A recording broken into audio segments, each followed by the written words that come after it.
आइए स्टार्ट करते हैं। ठीक है, सीक्वेंस सीरीज आज हम देखेंगे अपने सबसे बढ़िया वेक्टर्स एंड 3D के क्वेश्चन देखेंगे। ठीक है ना, हम क्वेश्चन प्रैक्टिस करने वाले हैं वेक्टर्स 3D की। प्रोबेबिलिटी कुछ क्वेश्चन होंगे, कॉम्प्लेक्स नंबर्स के भी होंगे, सीक्वेंस सीरीज के भी होंगे और परमुटेशन कॉम्बिनेशन के भी क्वेश्चन होंगे इस वीडियो में आपके लिए। ठीक है, तो आराम से बने रहिए वीडियो में। ठीक है ना, काफ़ी बढ़िया बढ़िया क्वेश्चन करेंगे जो आपके IIT के PYQs हैं, हम वही डिस्कस करने वाले हैं, कुछ बाहर से नहीं करेंगे। IIT के PYQs ही डिस्कस करेंगे जो आपको हेल्प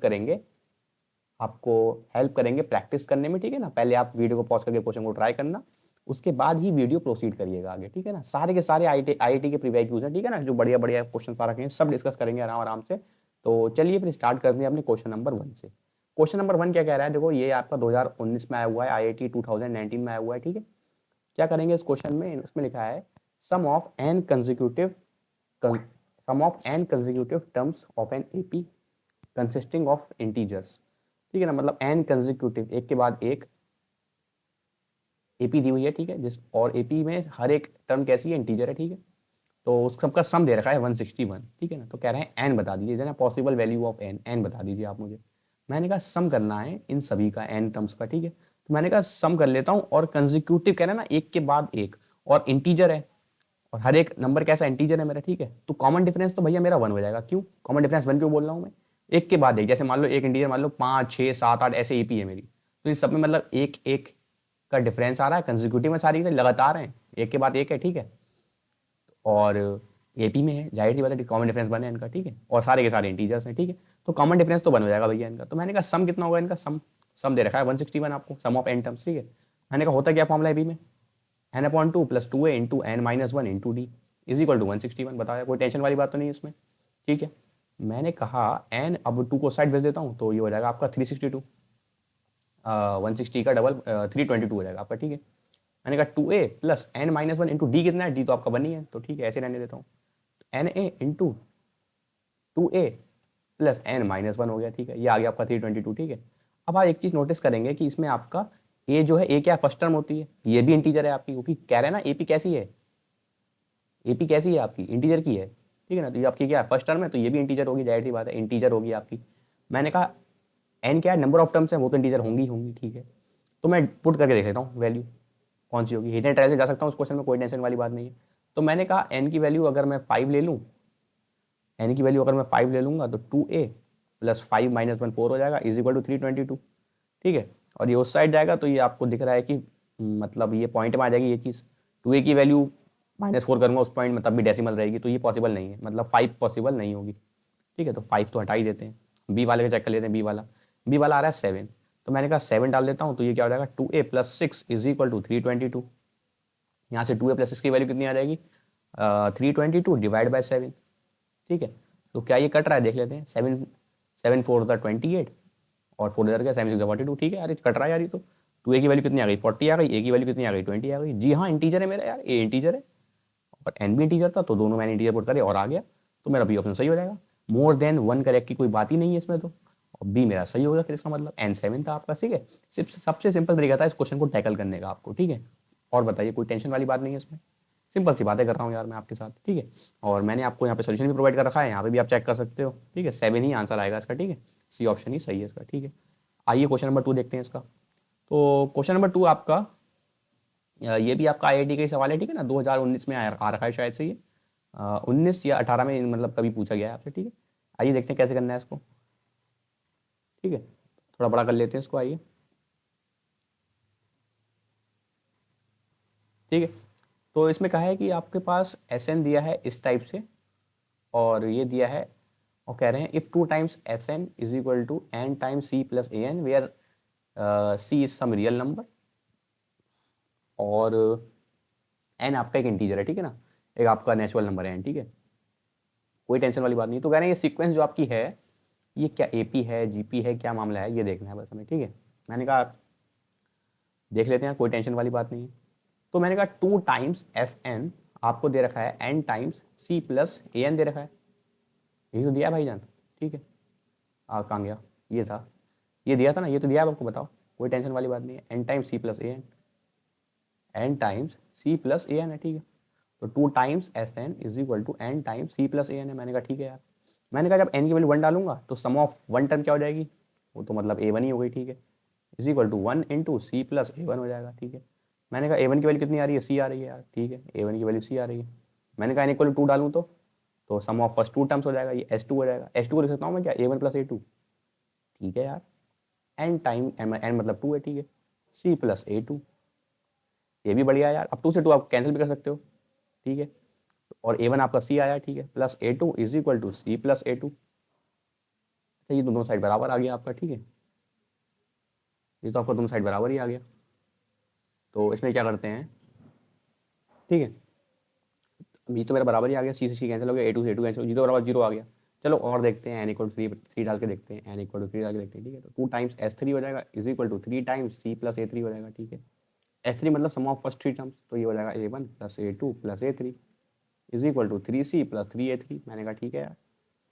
तो मैंने कहा यार 2 ए वन है, ए वन अंदर मल्टीप्लाई कर देता हूँ, 2 a one 2 a two 2 a three is equal to 3 c plus 3 a three, कोई टेंशन नहीं। ए वन की वैल्यू सी हो गई, ठीक है। तो ये क्या हो जाएगा, 2 ए टू माइनस का ए थ्री इज इक्वल टू सी हो जाएगा, ठीक है। तो ये उस 3 सी में से 2 सी गया तो आपका सी आ गया, ठीक है। मैंने कहा यार एक थोड़ा सा और इसको मैनिपुलेट कर लेते हैं क्या, देखो ए टू माइनस ए थ्री कितना आएगा आपका, मैंने इसका एक ए टू उस साइड भेज देता हूँ, तो सी माइनस ए टू हो जाएगा। इसका मतलब ए थ्री माइनस ए टू कितना आ रहा है, ए थ्री माइनस ए टू आपका आ रहा है ए टू माइनस सी। मैंने कहा ठीक है, मतलब पहली वाली टर्म उससे जस्ट पहली वाली टर्म, मतलब एक टर्म और उससे जस्ट पहली वाली टर्म का डिफरेंस ए टू माइनस सी आ रहा है। मैंने कहा यार चलो अभी थोड़ा सा कहने में थोड़ा सा घबरा रहा हूँ, लेकिन एक बार और एक निकाल के देखते हैं, एन इक्वल टू 4 डाल के देखते हैं। एन इक्वल टू 4 डालेंगे तो फॉर्मूला क्या था, फॉर्मूला था 2 times S N is equal to N times, हाँ ये था 2 times S N is equal to N times C plus A N था, ठीक है। मैंने कहा यार तो अभी 4 डाल के देखते हैं, तो एस फोर हो जाएगा, ये is equal to 4 C plus 4 A 4 हो जाएगा, ठीक है। 2 times A one plus A two plus A three plus A four हो जाएगा, ये is equal to 4 C plus 4 A 4 हो जाएगा ना। 2 तो उड़ा सकते हैं तो 2 हो जाएगा, ये भी 2 हो जाएगा। ए वन की वैल्यू सी आई है और ए टू की वैल्यू कितनी आई है, ए टू तो अभी ए टू ही है। ए थ्री की वैल्यू पता है मुझे, ए थ्री की वैल्यू कितनी है, ए थ्री की वैल्यू मैं निकालूंगा तो आ जाएगी तुम्हारी 2 ए 2 है ना। ए थ्री की वैल्यू अगर मैं निकालूंगा तो आ जाएगी 2 ए 2 माइनस सी, ए थ्री की वैल्यू 2 ए 2 माइनस का सी, और ए फोर को अभी ऐसे रहने देता हूँ is equal to 2 C plus 2 A 4, ठीक है। तो मैंने कहा ए फोर को साइड भेज देता हूँ और ये सी आपको कैंसिल हो गया, ये आपका 3 ए 3 आ गया, 3 ए 3 और माइनस का 2 सी इज इक्वल टू उस साइड गया तो ये ए 4 हो गया, ठीक है। इस टाइप से आ रहा है यार आपका। तो मैंने कहा यहाँ से आपका अगर आप ध्यान से देखोगे, एक ए 3 और उधर भेज देता हूँ, तो मैंने कहा ए 4 में से ए 3 गया तो आपका क्या आ रहा है, तो ए 3 को उस साइड भेजा है मैंने, तो ये 2 ए 3 माइनस का 2 सी लिखा हुआ है, ठीक है। तो मैंने कहा यार ये आ रहा है ए 3 आ रहा है, ठीक है। ए 3 है ये तो मेरा, ए 3 था कि ए 2 था, ए 2 था यार, ए 2 था, ठीक है। थोड़ा सा अभी ध्यान देते हैं एक बार, ये मेरा ए 3 है,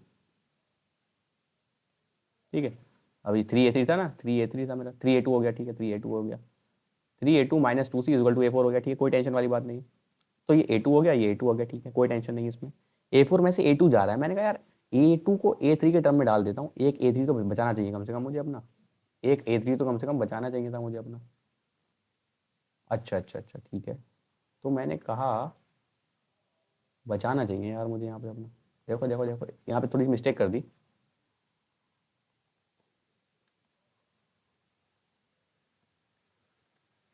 मैंने कहा तो मैंने डाल दिया, ठीक है, ए वन की वैल्यू सी डाल दी, ए 2 और ए 3 को ऐसे ही रहने देते हैं, और ए 4 तो चल ही रहा है अपना, ठीक है। तो मैंने कहा दोनों को साइड देता हूँ, ए 4 और ए 3 को, तो इस साइड को 2 सी ले आऊँगा, तो ये क्या हो जाएगा आपका ए 2 माइनस का सी हो जाएगा, ए 3 और ए 4 उस साइड भेजूंगा तो ये आपका ए 4 माइनस ए 3 हो जाएगा, ठीक है। तो ये भी ए 2 माइनस सी आ रहा है आपका। मैंने कहा पहली टर्म में से दूसरी टर्म घटा रहा हूँ, उससे उससे जस्ट पहली वाली घटा रहा हूँ, तो ए 2 माइनस सी आ रहा है, ठीक है। इसको मैं डी बोल देता हूँ, चलो ए 2 माइनस सी को डी बोल देता हूँ थोड़ी देर के लिए। तो ए 4 में से ए 3 गया तो आपका डी आ रहा है, ठीक है। मैंने कहा यार ए 3 में से ए 2 गया तब भी आपका ये डी ही आ रहा है, डी बोला था तो मैंने, ठीक है। मैंने कहा ए 2 में से ए 1 जा रहा है तब कितना आ रहा है, ए 2 माइनस ए 1 कितना है, वो तो सी है, वो भी डी ही आ रहा है। अरे यार इसका मतलब एक कॉमन डिफरेंस डी आ रहा है, हर दो टर्म के डिफरेंस में आ रहा है, नहीं आ रहा है, ये कॉमन डिफरेंस डी आ रहा है। इसका मतलब ये सीक्वेंस जो मेरा है ना, ये सीक्वेंस मेरा क्या है, एपी हो गया, सिंपल सी बात है। ये सीक्वेंस मेरा क्या हो गया, एपी में हो गया। यहाँ पे कॉमन डिफरेंस सबके बीच में क्या है, सेम है, नहीं है। मैंने डाल के देखा n इक्वल टू 1 के लिए, 2 के लिए, 3 के लिए, 4 के लिए, 5 के लिए, है ना, ऐसे कर सकते हो आप। तो आपको एक कॉमन डिफरेंस दिखेगा, कॉमन डिफरेंस दिखेगा अपनी टर्म्स के हर दो टर्म्स के बीच में, हर कंसेक्यूटिव टर्म्स के बीच में आपको एक कॉमन डिफरेंस डी दिखेगा जिसकी वैल्यू a2 माइनस सी है, ठीक है ना। एक कॉमन डिफरेंस दिखेगा जिसका कॉमन डिफरेंस है a2 माइनस सी। ये ध्यान रखना आप, सिंपल सी बात है, कोई दिक्कत वाली बात नहीं। IIT 2024 में आया हुआ ये वाला सवाल, ठीक है। चलो आगे बढ़ते हैं, और इसका आंसर ए ही आएगा, ठीक है ना। मेरा कितना है, ए ही आया, ठीक है, कोई टेंशन नहीं। यहाँ से आप चेकआउट भी कर सकते हो, ठीक है ना। ये सोल्यूशन आपका, ठीक है। बाकी बाकी मैंने बता ही दिया, ये वाला सोल्यूशन, मेरा वाला सोल्यूशन आप फॉलो करिए, ठीक है। आइए आगे देखते हैं। एक और सवाल दे रखा है, कह रहे हैं ए और बी क्या है, डिस्टिंक्ट पॉजिटिव रियल नंबर है, ठीक है। हुज ज्योमेट्रिक मीन, जिनका ज्योमेट्रिक मीन जो है ये आ रहा है, तो कह रहे हैं टी बता दो, टी मस्ट इक्वल टू क्या है, ठीक है। तो मैंने कहा ए बी दो पॉजिटिव रियल नंबर है, इनका ज्योमेट्रिक मीन क्या हो जाएगा भैया, ए इंटू बी, कितने हैं, दो ही तो हैं, पावर 1/2 हो जाएगा, ठीक है। किसके बराबर आना चाहिए, ये आना चाहिए ए की और टी माइनस 99 प्लस बी की और t minus 99 divide by a की power t minus 100 plus b की पावर टी माइनस 100। कोई टेंशन नहीं। तो कह रहे हैं टी बता दो क्या होगा। मैंने कहा तो टी ऑप्शन से भी डाल सकते हो, कोई टेंशन वाली बात नहीं है इसमें। तो चलो ऑप्शन ए डाल के देखते हैं। ऑप्शन से भी कर सकते हो और बाकी आपको सॉल्व करना तो सॉल्व भी कर सकते हो। ऑप्शन डालोगे तो ज़्यादा सही रहेगा। तो मैं अपना ए वाला डाल देता हूँ, ए वाला। ये ऑप्शन डालूंगा तो टी की वैल्यू 192 डालूंगा, तो इसकी वैल्यू देख लेता हूँ क्या आ रही है। अगर ये आती होगी तो ठीक है। ए की पावर 199/2 माइनस का 99 है, प्लस बी की पावर 199 डिवाइड बाई 2 माइनस 99, ठीक है।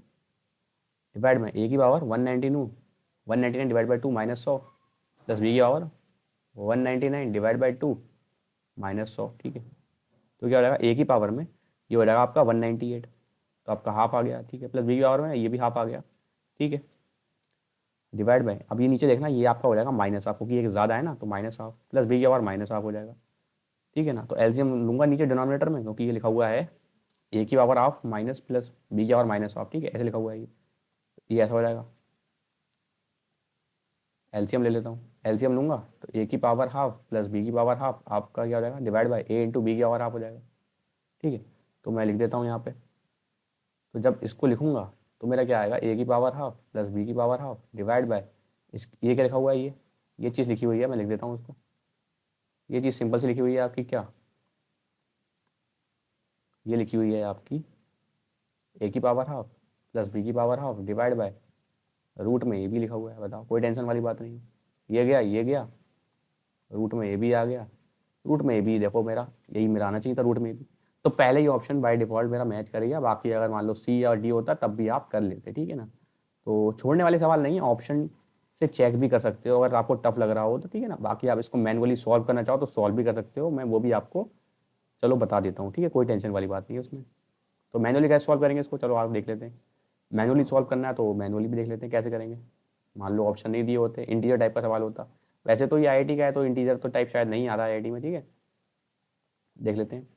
रूट में a b is equal to a की पावर, क्या लिखा हुआ है, ए की power t minus 99 plus b की power t minus 99 divide by, क्या हो जाएगा, ए की power t minus 100 plus b की पावर टी माइनस 100, ठीक, कोई टेंशन वाली बात नहीं। मल्टीप्लाई कर लेते हैं तो ये हो जाएगा, ए की पावर हाफ लिखा हुआ है, बी की और हाफ लिखा हुआ है, इसको इधर साइड ले जाएंगे तो ए की पावर टी माइनस 100 लिखा है, बी की पावर टी माइनस 100 लिखा है, इज इक्वल टू ए की power t minus 99 plus b की पावर टी माइनस 99। अंदर जाएगा तो ये हो जाएगा ए की पावर आपका, ए की पावर टी माइनस 99 बाहर ही निकाल देता हूँ, जिससे कि जब आपका ये अंदर जाएगा ए की पावर हाफ इंटू बी की पावर हाफ, और यहाँ पे ए की पावर -1 बचा, ठीक है, कोई टेंशन नहीं है। और इधर से बाहर निकाला तो ये आपका -1 हो जाएगा, ठीक है।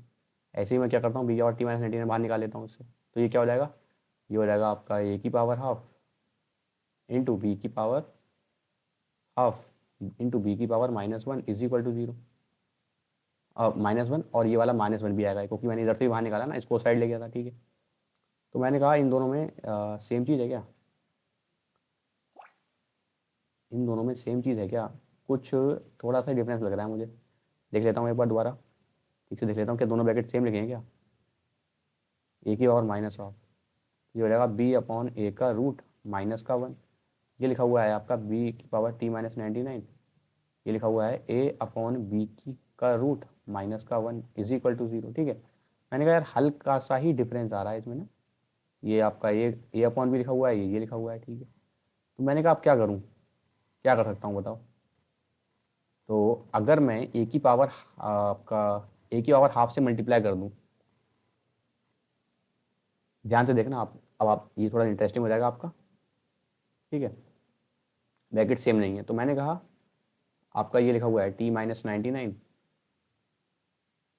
और b अपॉन ए की पावर आपका हाफ लिखा हुआ है माइनस का 1 प्लस b की पावर t-99 इंटू ए अपॉन बी की पावर हाफ लिखी हुई है माइनस का 1 इज इक्वल टू 0, ठीक है। ये लिखा हुआ है, ठीक है। तो मैंने कहा इसमें ए से मल्टीप्लाई कर देता हूँ, इस वाले में ए और हाफ से, इसमें रूट बी से कर देता हूँ, मतलब रूट ए से मल्टीप्लाई डिवाइड कर देता हूँ इस वाले में, और इसमें क्या कर देता हूँ रूट बी से ऐसे ऐसे कर देता हूँ, ठीक है।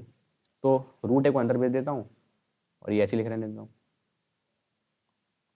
रूट ए को अंदर भेज दूंगा तो ये हो जाएगा बी का रूट माइनस ए का रूट, सिंपल। इसमें भी क्या करता हूँ, बी की power t-99 divide by root b, अंदर गया तो ये रूट ए माइनस का रूट बी हो गया, ठीक है। अब root b minus root a common निकाल लेता हूँ पूरे से ही, तो ये यहाँ पे क्या आ जाएगा, टी की पावर ए की power t-99 divide by root a, ठीक है, माइनस बी की power t-99 divide by root b is equal to 0, ठीक है। तो मैंने कहा ये चीज़ तो 0 हो नहीं सकती, क्योंकि क्या कहा इन्होंने मुझे, ए और बी क्या है, डिस्टिंक्ट पॉजिटिव रियल नंबर हैं, पॉजिटिव रियल नंबर हैं और डिस्टिंक्ट हैं, दोनों अलग अलग हैं, तो बराबर तो होंगे नहीं, ये तो नहीं होगा, तो ये 0 हो सकता है। तो मैंने कहा ये 0 कब होगा, जब ये दोनों बराबर होंगे, तो इसका मतलब ए की power t-99 divide by a की power half should be equal to b की power t-99 divide by b की पावर हाफ। बताओ कोई टेंशन तो नहीं है। इसको ध्यान से अगर मैं देखूंगा, ध्यान से अगर मैं देखूँ, ध्यान से अगर मैं देखूंगा इस चीज़ को, तो मेरा क्या आ जाएगा, ये ए की पावर t-99 माइनस हाफ हो जाएगा, और इस साइड क्या आ जाएगा बी की पावर t-99 माइनस हाफ। मैंने कहा ए अपॉन बी की पावर t-99 माइनस हाफ हो गया इज इक्वल टू 1। बताओ, उसको इधर ही ले आया, तो मैंने कहा किसी की पावर 0 करूँगा और वो 1 आ रही है, मतलब किसी और 0 करूँगा तभी तो 1 आएगी, है ना। मतलब 2 की पावर x इक्वल टू 1 लिखा है, तो x की वैल्यू 0 होती नहीं होती है, सही है। तो ऐसी मतलब पावर्स की 0 हो जाएगी, मतलब t-99 माइनस का हाफ इज इक्वल टू 0। इसका मतलब t की वैल्यू कितनी आ रही है, 99 प्लस हाफ आ रही है, बताओ। इसका मतलब ये 199 डिवाइड बाई 2 लिखा हुआ है, तो ऐसे भी आप चेक कर सकते हो, ये आपका ए ही आएगा, ठीक है ना। मैंने आपको बता दिया है मैनुअली, लेकिन आप अगर मान लो ऑप्शन नहीं दिए होते, क्या पता आप जेईई की तैयारी करते हो या फिर किसी और चीज़ की तैयारी करते हो, इंटीरियर टाइप का सवाल होता तब कैसे करते, तो मैंने वो बताया है आपको, ठीक है।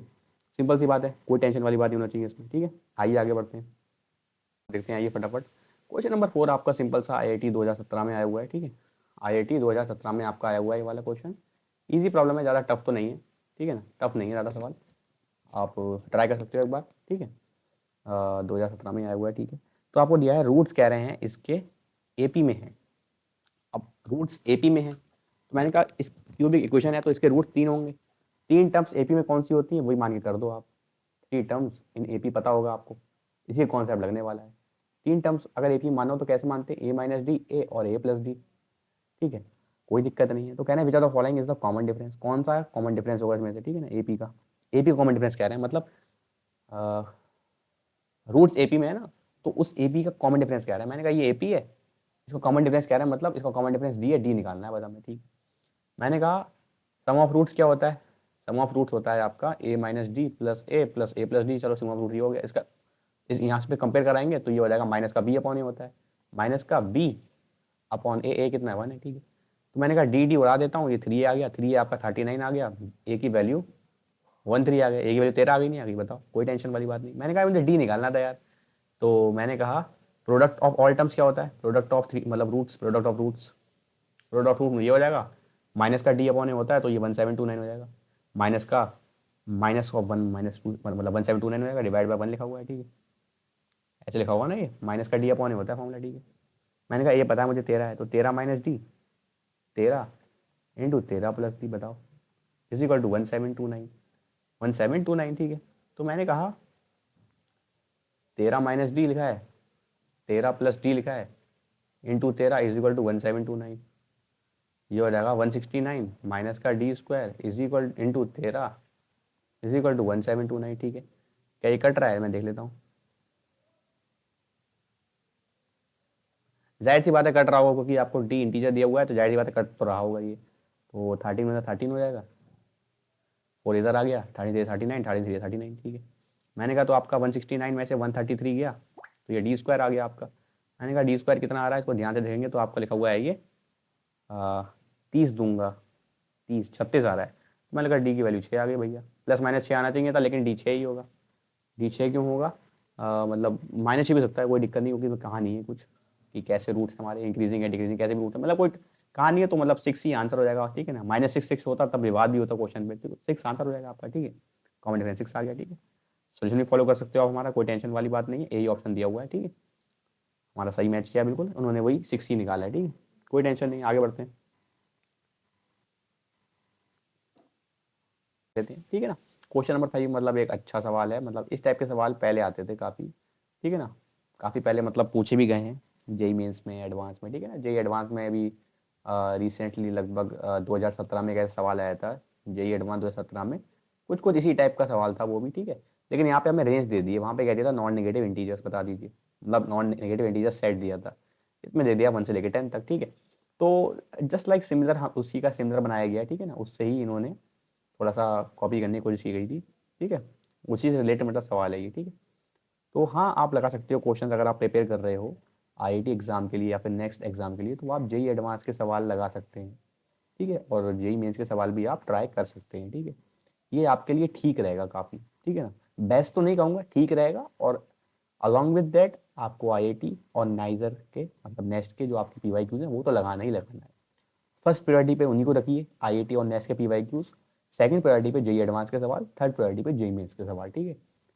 और अगर आप बेसिक से करना चाहते हैं स्टार्ट, तो आपको पहले जेई मेंस करना चाहिए, फिर एडवांस पे आ जाओ, फिर नेक्स्ट आईआईटी के सवाल कर सकते हो, ठीक है। सिंपल सी बात है, ऐसे ही सवाल आ रहे हैं, ठीक है। आइए स्टार्ट करते हैं फिर। कह रहे हैं प्रायोरिटी बता दीजिए that 3 randomly chosen elements x y z, 3 random मैंने चूज कर लिए नंबर्स इस सेट से, ठीक है ना, इस सेट से, ठीक है। इन्होंने यार यहाँ पे कुछ नहीं बोला है, और ये क्या कह रहे हैं, नंबर्स एक्स वाई जेड क्या सेटिस्फाई कर रहे हैं इसको, ठीक है, 5 के बराबर है, इन तीनों का सम क्या होगा, 5 के बराबर होगा। तो यार मुझे देखा जाए तो इन्होंने मुझसे कहीं पे नहीं कहा ये कि मैंने डिस्टिंक्ट नंबर चॉइस किए हैं, एक्स वाई जेड में डिस्टिंक्ट है, कहीं पर भी नहीं बोला इन्होंने, ठीक है। कहीं पर भी नहीं बोला इन्होंने, तो मैं कह रहा हूँ मैं रिपीटिशन में अलाउड मान रहा हूँ उस क्वेश्चन में, ठीक है ना, रिपीटिशन अलाउड मान रहा हूँ, ठीक है। और इन्होंने कुछ ऑर्डर के बारे में नहीं कहा, रिपीटिशन अलाउड मान रहा हूँ। क्यों मानना हुआ अलाउड, क्योंकि कहा ही नहीं रिपीटिशन के लिए ना, मतलब इन्होंने कहा नहीं, उस पर कोई रेस्ट्रिक्शन नहीं लगाई इन्होंने रिपीटिशन पे। इन्होंने कह दिया रैंडमली चूज कर लिया एक्स वाई जेड, ठीक है। और ये नहीं बोला कि मतलब रिपीटिशन अलाउड है कि नहीं, कुछ नहीं बोला, तो मैं लूंगा रिपीटिशन अलाउड मानूंगा, ठीक है। और ऑप्शन भी मुझे लग रहा है कुछ उसी टाइप के दिए हुए, देखो डिवाइड में 1000 200 मतलब इस टाइप का दिया हुआ है, इसका मतलब लग रहा है गड़बड़ है, इसका मतलब गड़बड़ मतलब क्या, रिपीटिशन अलाउड है इसका मतलब, ठीक है, सिंपल सी बात है। और ऑर्डर भी इंपॉर्टेंट है इसमें, मुझे ऑर्डर इंपॉर्टेंट है, ठीक है ना, ऑर्डर इज इंपॉर्टेंट, मतलब पेयर अगर एक बनना है तो उसका मतलब शफलिंग कर देंगे तब भी पेयर मेरा वो दूसरा वाला पेयर भी इंपॉर्टेंट है, ठीक है। तो यार कैसे करें इसको, कैसे अप्रोच करें सवाल को, तो एक्स वाई जेड 3 उठाना है जिनका सम 5 है, मैंने कहा ठीक है, कोई मसला नहीं है इसमें। अब 5 क्या है, एक आपका ऑड नंबर है, 5 एक आपका ऑड नंबर है, ठीक है। नंबर आपको कहाँ से उठाना है, 1 से लेकर 10 तक उठाना है, 5 आपका ऑड नंबर है, तो पक्का एक इवन और एक ऑड को जोड़ा होगा तभी तो ये ऑड आएगा, नहीं आएगा, इवेंट्स को जोड़ेंगे और ऑड को जोड़ेंगे तभी तो आएगा। आपको पता है ना कि एक ऑड प्लस इवन ही आपका ऑड होता है, पता है ये बात आपको, ठीक है। और इवन में इवन जोड़ेंगे तो आपको इवन ही मिलेगा, तो आपको इवन ही मिलेगा। और अगर इवन में और आप, अगर आप इवन कह रहा हूँ, अगर आप ऑड में इवन जोड़ देंगे, ऑड में ऑड, सॉरी, ऑड में ऑड जोड़ेंगे तो आपको इवन मिलता है, पता है आपको ये बात, ठीक है। तो मैंने कहा 5 मिल रहा है मुझे, तो और इन तीनों का सम कर रहा हूँ, तो पक्का इन तीन में से पक्का या तो मेरे तीनों ऑड होंगे या एक ऑड होगा, ठीक है। तो 3 अगर मैं ऑड नंबर लेता हूँ, 1 है 3 है 5 7, मतलब इसके अंदर ऑड है जो पॉसिबिलिटी है, ठीक है। लेकिन मैं 5 से ज़्यादा नहीं ले पाऊंगा ऑड नंबर, 1 और 3 ले पाऊंगा, क्यों, क्योंकि मैक्सिमम सम ही 5 होना चाहिए और 0 है नहीं। तो मैंने कहा ये दोनों ही नहीं ले पाऊंगा, 1 3 बचा मेरे पास, ठीक है। रिपीटिशन अलाउड है, मैंने कहा 1 1 1 ले लूंगा तब भी 3, मतलब वो 3 आ रहा है सम उसका, फिर ठीक है। सम क्या आ रहा है, 3 आ रहा है, 3 3 3 ले लूंगा, कोई फायदा नहीं है, मतलब 1 3 का कॉम्बिनेशन लेना है मुझे, इसका मतलब। तो मैंने कहा अगर एक 1 में ऑड नंबर ले लूंगा तो वाई प्लस जेड का सम क्या होना चाहिए, 4 होना चाहिए, तो मैं 2 2 ले लूंगा, ठीक है, सिंपल सी बात है। इनका सम 5 आएगा, ठीक है। अच्छा 2 1 2 हो जाएगा, कोई टेंशन नहीं है। अच्छा 2 2 1 भी हो जाएगा, कोई टेंशन नहीं है। तो 3 पेयर ये हो गए। मैंने कहा अब 3 लेके देखता हूँ, 3 लेके देखता हूँ, क्योंकि 1 और 3 तो एक साथ आ सकते हैं क्या, 1 3 एक साथ, हाँ आ सकते हैं, ठीक, कोई टेंशन नहीं है। अब मैं 3 ले लेता हूँ, 3 अगर मैं पिक्चर में ले रहा हूँ तो नेक्स्ट नंबर मेरा 3 हो सकता, नेक्स्ट नंबर मेरा 3 नहीं हो सकता। बताओ, सिंपल सी बात है ना। 2 हो सकता है क्योंकि फिर मुझे एक्स 2 नंबर चूज करना है ना, तो नेक्स्ट नंबर मेरा पक्का 1 ही होंगे दोनों। 2 नहीं हो सकता, पता है क्यों? क्योंकि थर्ड नंबर भी लेना है ना मुझे। ठीक है, ये हो गया 1 1 3 हो गया। 3 1 3 भी ले सकता हूँ, ठीक है। 3 + 1 ये भी सही होता है, 3 + 1 + 1, ठीक है। और 1 + 3 + 1 भी सकता है। तो मतलब ये 3 पॉसिबल कॉम्बिनेशन इसके हो गए। 3 और 3 6 हो गए पॉसिबल कॉम्बिनेशन। और टोटल हैं कितने चूज करने के नंबर इसमें से? मैंने कहा 3 चूज करना है, 3 चूज करना है, एक्स वाई और जेड। टोटल कितने हो जाएंगे? 10 में से कोई भी चूज कर सकता हूँ, 10 में से कोई भी चूज कर सकता हूँ, 10 में से कोई भी चूज कर सकता हूँ, ठीक है। तो 10 × 10 × 10, तो 10 का क्यूब हो जाएगा डिवाइड में। फेवरेबल कितनी है? फेवरेबल है मेरे पास सिर्फ ये 6 केसेस, 3 ये और 3 ये, 6 केसेस फेवरेबल हैं। तो 6/1000 आ जाएगा इसका आंसर। 6/1000 को मैं लिख सकता हूँ 3/500। 3/500 कोई ऑप्शन दिख रहा है? जी हाँ, डी ऑप्शन सही हो गया। काफी आसान सवाल पूछते हैं आईआईटी वाले, थोड़ा सा बस सोचने पे मजबूर करते हैं कि बच्चा सोचे, ठीक है ना। इतना आसान भी नहीं देंगे कि बिल्कुल एकदम कर ले बच्चा, ठीक है। थोड़ा सा सोचना पड़ेगा आपको और आपका निकाल लोगे आंसर। ज़्यादा टफ नहीं पूछते, ठीक है ना। ऐसा सवाल जेई एडवांस 2017 में भी आ रखा है, ठीक है ना। आप चेकआउट कर सकते हो, इसी टाइप का सवाल है, वो भी ट्राई कर सकते हो आप, ठीक है। और आसान सवाल था ये। अगर कोई डाउट हो तो आप मुझसे पूछ सकते हो, कोई टेंशन वाली बात नहीं है, ठीक है। डी ऑप्शन करेक्ट है इसका, ठीक है। टोटल नंबर ऑफ वेज मतलब सिंपल सा 3/500 आएगा। यही 3 ऊपर हो जाएंगे, 3 इसके हो जाएंगे पॉसिबल, ठीक है। ऐसे करना था आपको ये वाला सवाल, ठीक। आइए आगे बढ़ते हैं। आइए क्वेश्चन नंबर 6 देखते हैं, ठीक है। क्वेश्चन नंबर 6 में क्या कहा गया है? A number is picked uniformly randomly from a set of 5 digit natural number, ठीक है ना। 5 डिजिट नेचुरल नंबर्स हैं, उसमें से जितने भी 5 डिजिट नेचुरल नंबर्स हैं उसमें से कोई एक पिक कर लिया है। तो मुझे प्रोबेबिलिटी बताना है डेट एटलीस्ट कम से कम एक डिजिट जो है उस नंबर की, 5 डिजिट नंबर की जो मैंने पिक किया है वो जीरो होना चाहिए। कम से कम एक डिजिट तो में जीरो हो ही हो, ठीक है। तो मैंने कहा यार 5 डिजिट कितने नेचुरल नंबर्स पॉसिबल है, मैं ये देख लेता हूँ। मैंने कहा 5 डिजिट है, मतलब ये ऐसा होगा, 5 डिजिट्स हैं। मैंने कहा डिजिट्स होती कितनी है? 0 से लेकर 9 तक होती है, मतलब टोटल 10 डिजिट्स है मेरे पास, टोटल 10 डिजिट्स हैं टोटल। तो यहाँ कितनी पॉसिबल है? यहाँ 10 पॉसिबल है, यहाँ भी 10 पॉसिबल है, यहाँ पे 10 भी पॉसिबल है, यहाँ पे भी 10 पॉसिबल है। कोई भी डाल दो आप, 0 से लेके 9 तक कोई भी डेट डाल दो, लेकिन यहाँ पे 9 पॉसिबल होंगी। क्यों? अगर 0 आ गया यहाँ पे तो वो 4 डिजिट नंबर बन जाता है। और 0 को एक्सेप्ट 0 यहाँ पे कोई भी डाल दो आप, कोई दिक्कत नहीं है, और आपका 5 डिजिट नंबर रहेगा, ठीक है। तो मैंने कहा टोटल 5 डिजिट नंबर्स कितने हो गए? टोटल 5 डिजिट नंबर्स आपके हो गए, 5 डिजिट नंबर्स टोटल हो गए कितने? मैंने कहा 9 × 10 कितनी बार है? 4 बार है। 9 10 क्या बार 4 हो जाएगा। कोई दिक्कत तो नहीं है इसमें, सिंपल सी बात है, ठीक है। ये टोटल 5 डिजिट्स नेचुरल नंबर्स हो गए आपके, ठीक है। तो मैंने कहा ये मैंने निकाल लिया टोटल आउटकम्स निकाली, टोटल नंबर ऑफ आउटकम्स निकाली, ठीक है। मैंने कहा फेवरेबल कितनी है? अब ये कह रहे हैं what is the probability that at least कम से कम एक डिजिट आपकी जो है वो जीरो होना चाहिए। तो मैं क्या करता हूँ इसमें, रिवर्स थोड़ा चलता हूँ, रिवर्स सोच मतलब अपना रिवर्स सोचने की कोशिश करता हूँ। रिवर्स मतलब अपना दिमाग दौड़ाता हूँ। कैसे? मैं सोच रहा हूँ इसमें, मैं सोच रहा हूँ कि मैं ऐसे नंबर्स निकाल लेता हूँ 5 डिजिट नेचुरल नंबर जिनके अंदर जीरो नहीं आता हो। तो मैंने कहा ऐसे 5 डिजिट नंबर जिनके अंदर जीरो नहीं आता है, तो कितनी पॉसिबिलिटी हो जाएगी? 1 से लेकर 9 तक कोई भी हो सकता है, ठीक है। यहाँ पे मतलब 9 होगी पॉसिबिलिटी। 1 से लेकर 9 तक कोई भी हो, यहाँ पे कोई दिक्कत नहीं, कोई भी नहीं है। 9 9 9 9 कोई दिक्कत नहीं। अगर जीरो नहीं आ रहा है मेरा तो इतने नंबर्स पॉसिबल रहेंगे, इनका मल्टीप्लिकेशन, ठीक है ना। तो नंबर ऑफ 5 डिजिट नंबर, ठीक है ना, number of 5 digit numbers that don't have zero, that don't have a digit zero, जिनके पास जीरो डिजिट नहीं है, ऐसे नंबर कौन कौन से हैं? तो मैंने कहा इतने पॉसिबल कितने जाएंगे? 9 के और 5 हो जाएंगे। सिंपल सी बात है, बताओ। कोई टेंशन वाली बात तो नहीं है इसमें, सिंपल है, ठीक है। तो मैंने कहा इसमें कोई टेंशन वाली बात आपको नहीं होना चाहिए, ठीक है। ठीक है, तो अब मैं क्या करता हूँ, मैं प्रोबेबिलिटी निकालता हूँ कि एक भी नंबर मेरा, एक भी डिजिट नंबर की एक भी डिजिट मेरी जीरो ना हो। मैं उसकी प्रोबेबिलिटी निकाल लेता हूँ, उसकी प्रोबेबिलिटी निकाल लेता हूँ। तो मैं क्या निकाल रहा हूँ? Probability that all digits are non zero, ठीक है ना। सारी की सारी डिजिट्स जो मैंने पिकअप किया है number, all digits are non zero, non zero digits है मेरी, ठीक है। मतलब एक भी जीरो नहीं है उसमें, नॉन जीरो, सारी की सारी नॉन जीरो है, ठीक है। तो वो क्या हो जाएगी? फेवरेबल कितनी थी? फेवरेबल कितनी थी मेरी? 9 की पावर 5 थी, डिवाइड बाय टोटल फेवरेबल कितनी है? 9 × 10 की पावर 4 है, ठीक है।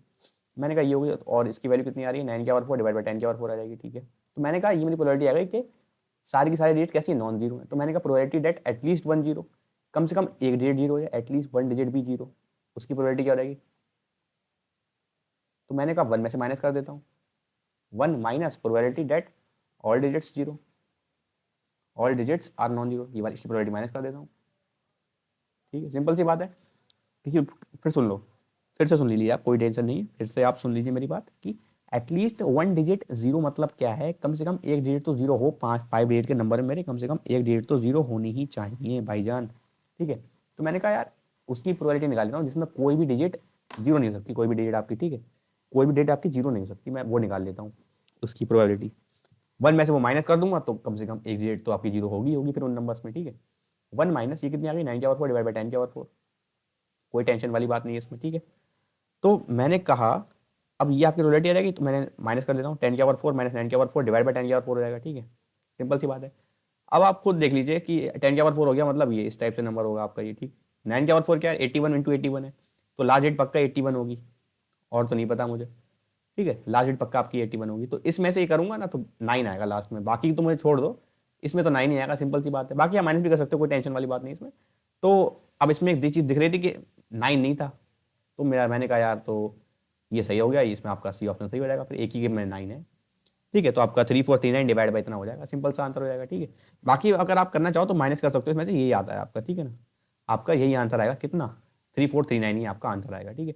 तो 3439 इसका फाइनल आंसर आ गया, बताओ, सिंपल सी बात है। आइए नेक्स्ट क्वेश्चन में चलते हैं फटाफट। आइए अब चलते हैं क्वेश्चन नंबर 7 पर। क्वेश्चन नंबर 7 क्या कह रहा है, a ship sets of on a voyage, ठीक है ना, मतलब एक मतलब शिप निकली है, ठीक है ना, विद 3 इंजन, मतलब एक अपनी जर्नी पे निकली है शिप, मतलब कोई इसका उसको मतलब कोई एक जर्नी पे जाना है, कहीं एक डिस्टेंस ट्रेवल करना है कहीं पे, और ये 3 इंजन्स इसके अंदर हैं शिप्स के अंदर, ठीक है ना। और उन 3 इंजन पर बता दिया कि एक इंजन बी है, एक इंजन ए है, एक बी है और एक सी इंजन है, 3 इंजन है, ठीक है। विच वर्क्स इंडिपेंडेंटली, मतलब उनका कोई आपस में नाता नहीं है, मतलब ये कहना चाह रहे हैं कि ए बी सी मेरे इंडिपेंडेंट इवेंट्स हैं, वो इवेंट से इंडिपेंडेंट, ठीक है, कोई टेंशन वाली बात नहीं है। The ship can complete the voyage, ठीक है ना, वोयाज मतलब कंप्लीट कर रही है, जर्नी अपनी कंप्लीट कर रही है, कब कर पाएगी शिप कैन कंप्लीट, कब कर पाएगी, if at least 2 of these engines keep working, ठीक है, मतलब इसके जो इंजन्स हैं कम से कम 2 इंजन्स तो काम करने ही चाहिए, तभी जाके ये अपनी जर्नी पे पहुंच पाएगी। मान लो अगर एक ही इंजन काम कर रहा है तो ये अपनी जर्नी पे पहुंच नहीं पाएगी, कम से कम 2 इंजन और 3 इंजन काम करते रहें जर्नी तक, तो बहुत ही बढ़िया है जर्नी को ट्रैवल करने के लिए, ठीक है। The probability that engine a breaks down is 1/4, एक ही खराब होने की पॉसिबिलिटी दे रखी है कि ए मेरा खराब हो सकता है, ठीक है ना, तो ए बार लिख देता हूँ मैं इसको, खराब हो सकता है, ठीक है ना।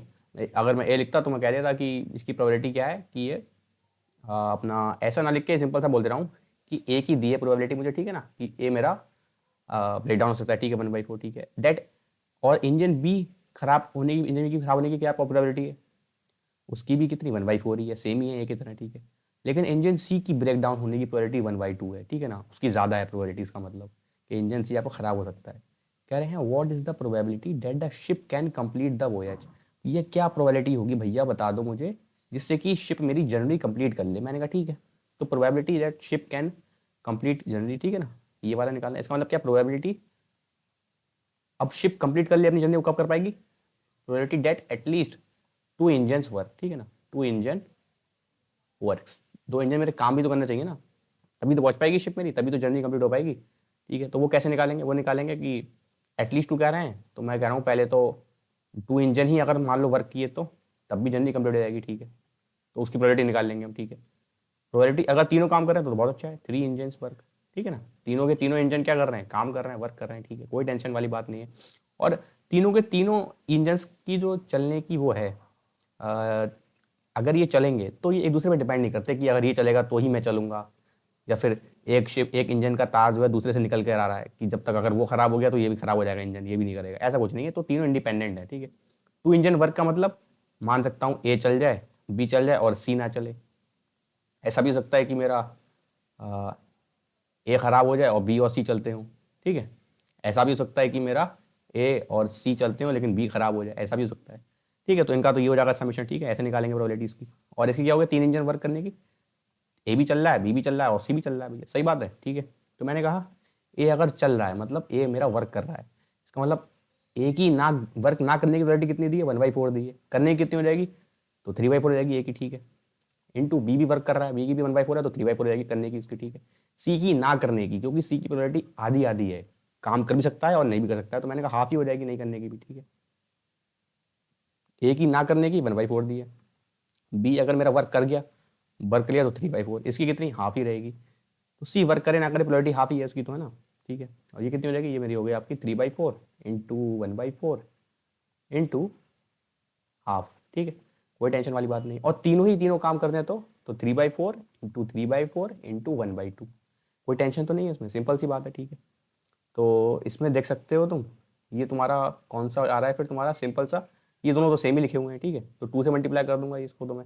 आइए नेक्स्ट पे कर लेते हैं इसको। तो आपका हो जाएगा 3/4, कहाँ था, 3/4 इंटू 3/4, ठीक है, इंटू हाफ, ठीक है।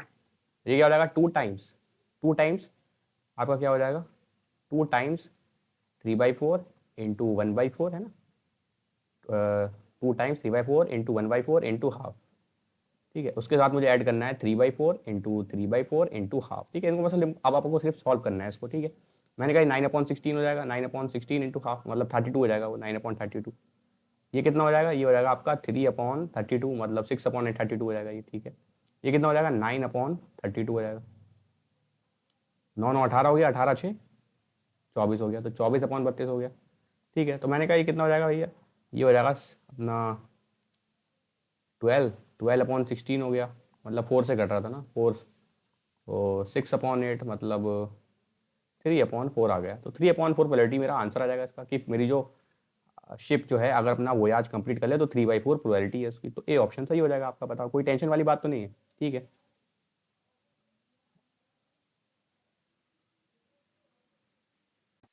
आइए क्वेश्चन नंबर 8 देखते हैं फटाफट।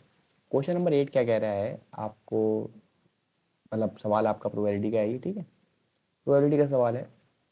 तो आसान ही मतलब लग रहा है मुझे तो। कंसीडर 3 बाइज्ड कॉइन्स है, ठीक है ना, बाइज्ड कॉइन्स है, कोई दिक्कत नहीं है। Let the probability of getting head is 1/3, 1/3 the probability of getting head 1/3 दी आपको, ठीक है। And probability of getting tail is your 2/3, ठीक है, कोई टेंशन वाली बात नहीं है। इन ईच ऑफ कॉइन्स, ठीक है ना, हर एक कॉइन में यही प्रोबेबिलिटी मानी जाएगी, मतलब तीनों कॉइन्स में यही है, ठीक है, ठीक है, तीनों बाइज्ड है, ठीक है ना, इसलिए, ठीक है। Consider the experiment of tossing 3 coins, ठीक है, एक ई इवेंट हो रहा है और एक एफ इवेंट हो रहा है। एफ इवेंट में क्या हो रहा है, कम से कम 2 हेड तो आने ही चाहिए, उन 3 सिक्के हैं ना जो आपके 3 कॉइन्स हैं, 3 कॉइन्स हैं, में कम से कम 2 में तो हेड आने ही चाहिए, मतलब 2 और मोर देन 2, ठीक है। एफ क्या कौन सा इवेंट है, एफ कह रहे हैं कि फर्स्ट कॉइन शोज टेल, मतलब जो पहला वाला मेरा कॉइन है ये टेल आना ही चाहिए, मतलब इसको फिक्स्ड कर दिया मैंने, ठीक है, कोई टेंशन नहीं है। What is the conditional probability of E given that F has already occurred?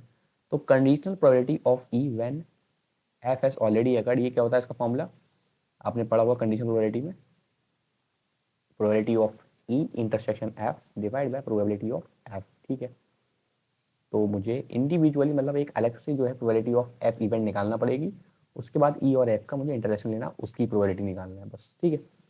चलिए पहले कहते हैं सैम्पल स्पेस क्या है हमारे पास। तो मैंने कहा अगर आप 3 कॉइन्स को अगर आप टॉस करेंगे तो आपके पास ये पॉसिबिलिटीज़ बनती हैं, ठीक है। ई इवेंट क्या कह रहा है, ई इवेंट कह रहा है, ई इवेंट आपसे कहना चाह रहा है क्या, ई इवेंट कहना चाह रहा है आपसे कि एटलीस्ट 2 हेड्स शोज, कम से कम 2 हेड्स तो आई हैं। तो यहाँ पे 3 आ गए, बहुत बड़ी बात, अच्छी बात है ये तो, ठीक है, 2 हेड आ रहे हैं, 2 आ रहे हैं, 2 आ रहे हैं, ठीक है, बाकी सब में एक एक आ रहा है, तो ये कोई फायदा नहीं है। तो मेरे पास कितने हेड्स हो गए, 4 हो गए। लेकिन इसका इंटरसेक्शन लेना मुझे एफ के साथ में, एफ, एफ कौन सा हो जाएगा भैया, एफ क्या कह रहा है, एफ कह रहा है टेल आना चाहिए फर्स्ट पॉइंट पे, ठीक है ना, ये तो कह रहे हैं फर्स्ट पॉइंट शोज टेल, है ना। तो फर्स्ट पॉइंट पे क्या आना चाहिए, फर्स्ट पॉइंट पर टेल आना चाहिए, ये एफ का मसला है। एफ को मुझे इंडिविजुअली भी निकालना है, एफ की प्रोबेबिलिटी, और इसके साथ भी निकालना है। मैंने कहा एफ कौन कौन से है इसमें, एफ इवेंट पे कौन कौन से फॉलो कर रहा है, ये है फर्स्ट पॉइंट पे टेल है, फर्स्ट पॉइंट पे टेल है, टेल है और टेल है। एफ में भी 4 आ गए आपके, ठीक है, सिंपल सी बात है। इसमें कितने थे, इसमें भी 4 थे और इसमें भी 4 हो गए, ठीक है, कोई टेंशन नहीं है। तो मैंने कहा प्रोबेबिलिटी ऑफ एफ निकाल लेता हूँ पहले तो फटाफट, ठीक है। प्रोबेबिलिटी ऑफ एफ क्या, या तो ये आ जाए, तो इसके आने की प्रोबेबिलिटी क्या है, टेल आने की प्रोबेबिलिटी आपकी दे रखी थी 2/3 है, तो मैंने कहा 2/3 हो जाएगा इंटू 1/3 इंटू 1/3, ठीक है, प्लस ये वाला आ जाए क्या पता, तो 2/3 का स्क्वायर हो जाएगा ये इंटू 1/3। मैंने कहा यार ये भी आ जाए तब भी कोई टेंशन नहीं है, 2 टेल हैं, तो मैंने कहा 2/3 का स्क्वायर इंटू 1/3, और लास्ट में तीनों ही टेल है ना तब भी कोई दिक्कत नहीं, पहले पॉइंट पे तो टेल है ही ना आपका, मतलब 2/3 का क्यूब हो जाएगा, ठीक है। तो प्रोबेबिलिटी ऑफ एफ अगर आप देखेंगे डिनोमिनेटर में 27 आ जाएगा आपका, ठीक है, और ये आपका हो जाएगा 2+4+4+8, ठीक है, 4 4 8 16 18 18/27, जिसको हम प्यार से 2/3 भी बोलते हैं, ठीक है ना, 2/3 भी बोलते हैं, ठीक है। अब मुझे निकालना है इनका इंटरसेक्शन। इंटरसेक्शन क्या भैया, मतलब probability of E intersection F, मतलब ई भी होना चाहिए साथ ही साथ में, ई इवेंट भी होना चाहिए और एफ भी होना चाहिए। क्या कोई कॉमन है? जी हाँ, ये वाला ही कॉमन आ रहा है, देखो ये वाला ई के लिए था, ये वाले एरोस बनाए थे मैंने, और वाइट वाले एरोस किसके लिए बनाए थे मैंने? एफ के लिए बनाए थे। तो इनमें यही इंटरसेक्शन आ रहा है, मतलब यही दोनों में कॉमन है। इसकी प्रोबेबिलिटी क्या हो जाएगी इसके आने की? मैंने कहा टेल तो 2/3 होती है और हेड की क्या होती है 1/3, वो हेड है तो 1/3 भी होगी दूसरे वाले की भी, ठीक है। तो मैंने कहा मुझे क्या निकालना था? मुझे निकालना था कंडीशनल प्रोबेबिलिटी, कंडीशनल प्रोबेबिलिटी निकालनी थी मुझे, देखो सिंपल सी बात है, मेरे को निकालना है conditional probability of E when F S already अगर। तो मेरा ये कितना आ गया? ये मैं ये अभी निकाल ही लिया मैंने। इसकी वैल्यू कितनी आएगी? वो 2 × 2/3 × 1/3 × 1/3, मतलब 2/27 divide by probability of having head probability of having f event to be occurred, वो 2/3 दे रखी है, ठीक है। ये 2/3 दी आपको, ठीक है, कोई टेंशन वाली बात नहीं है।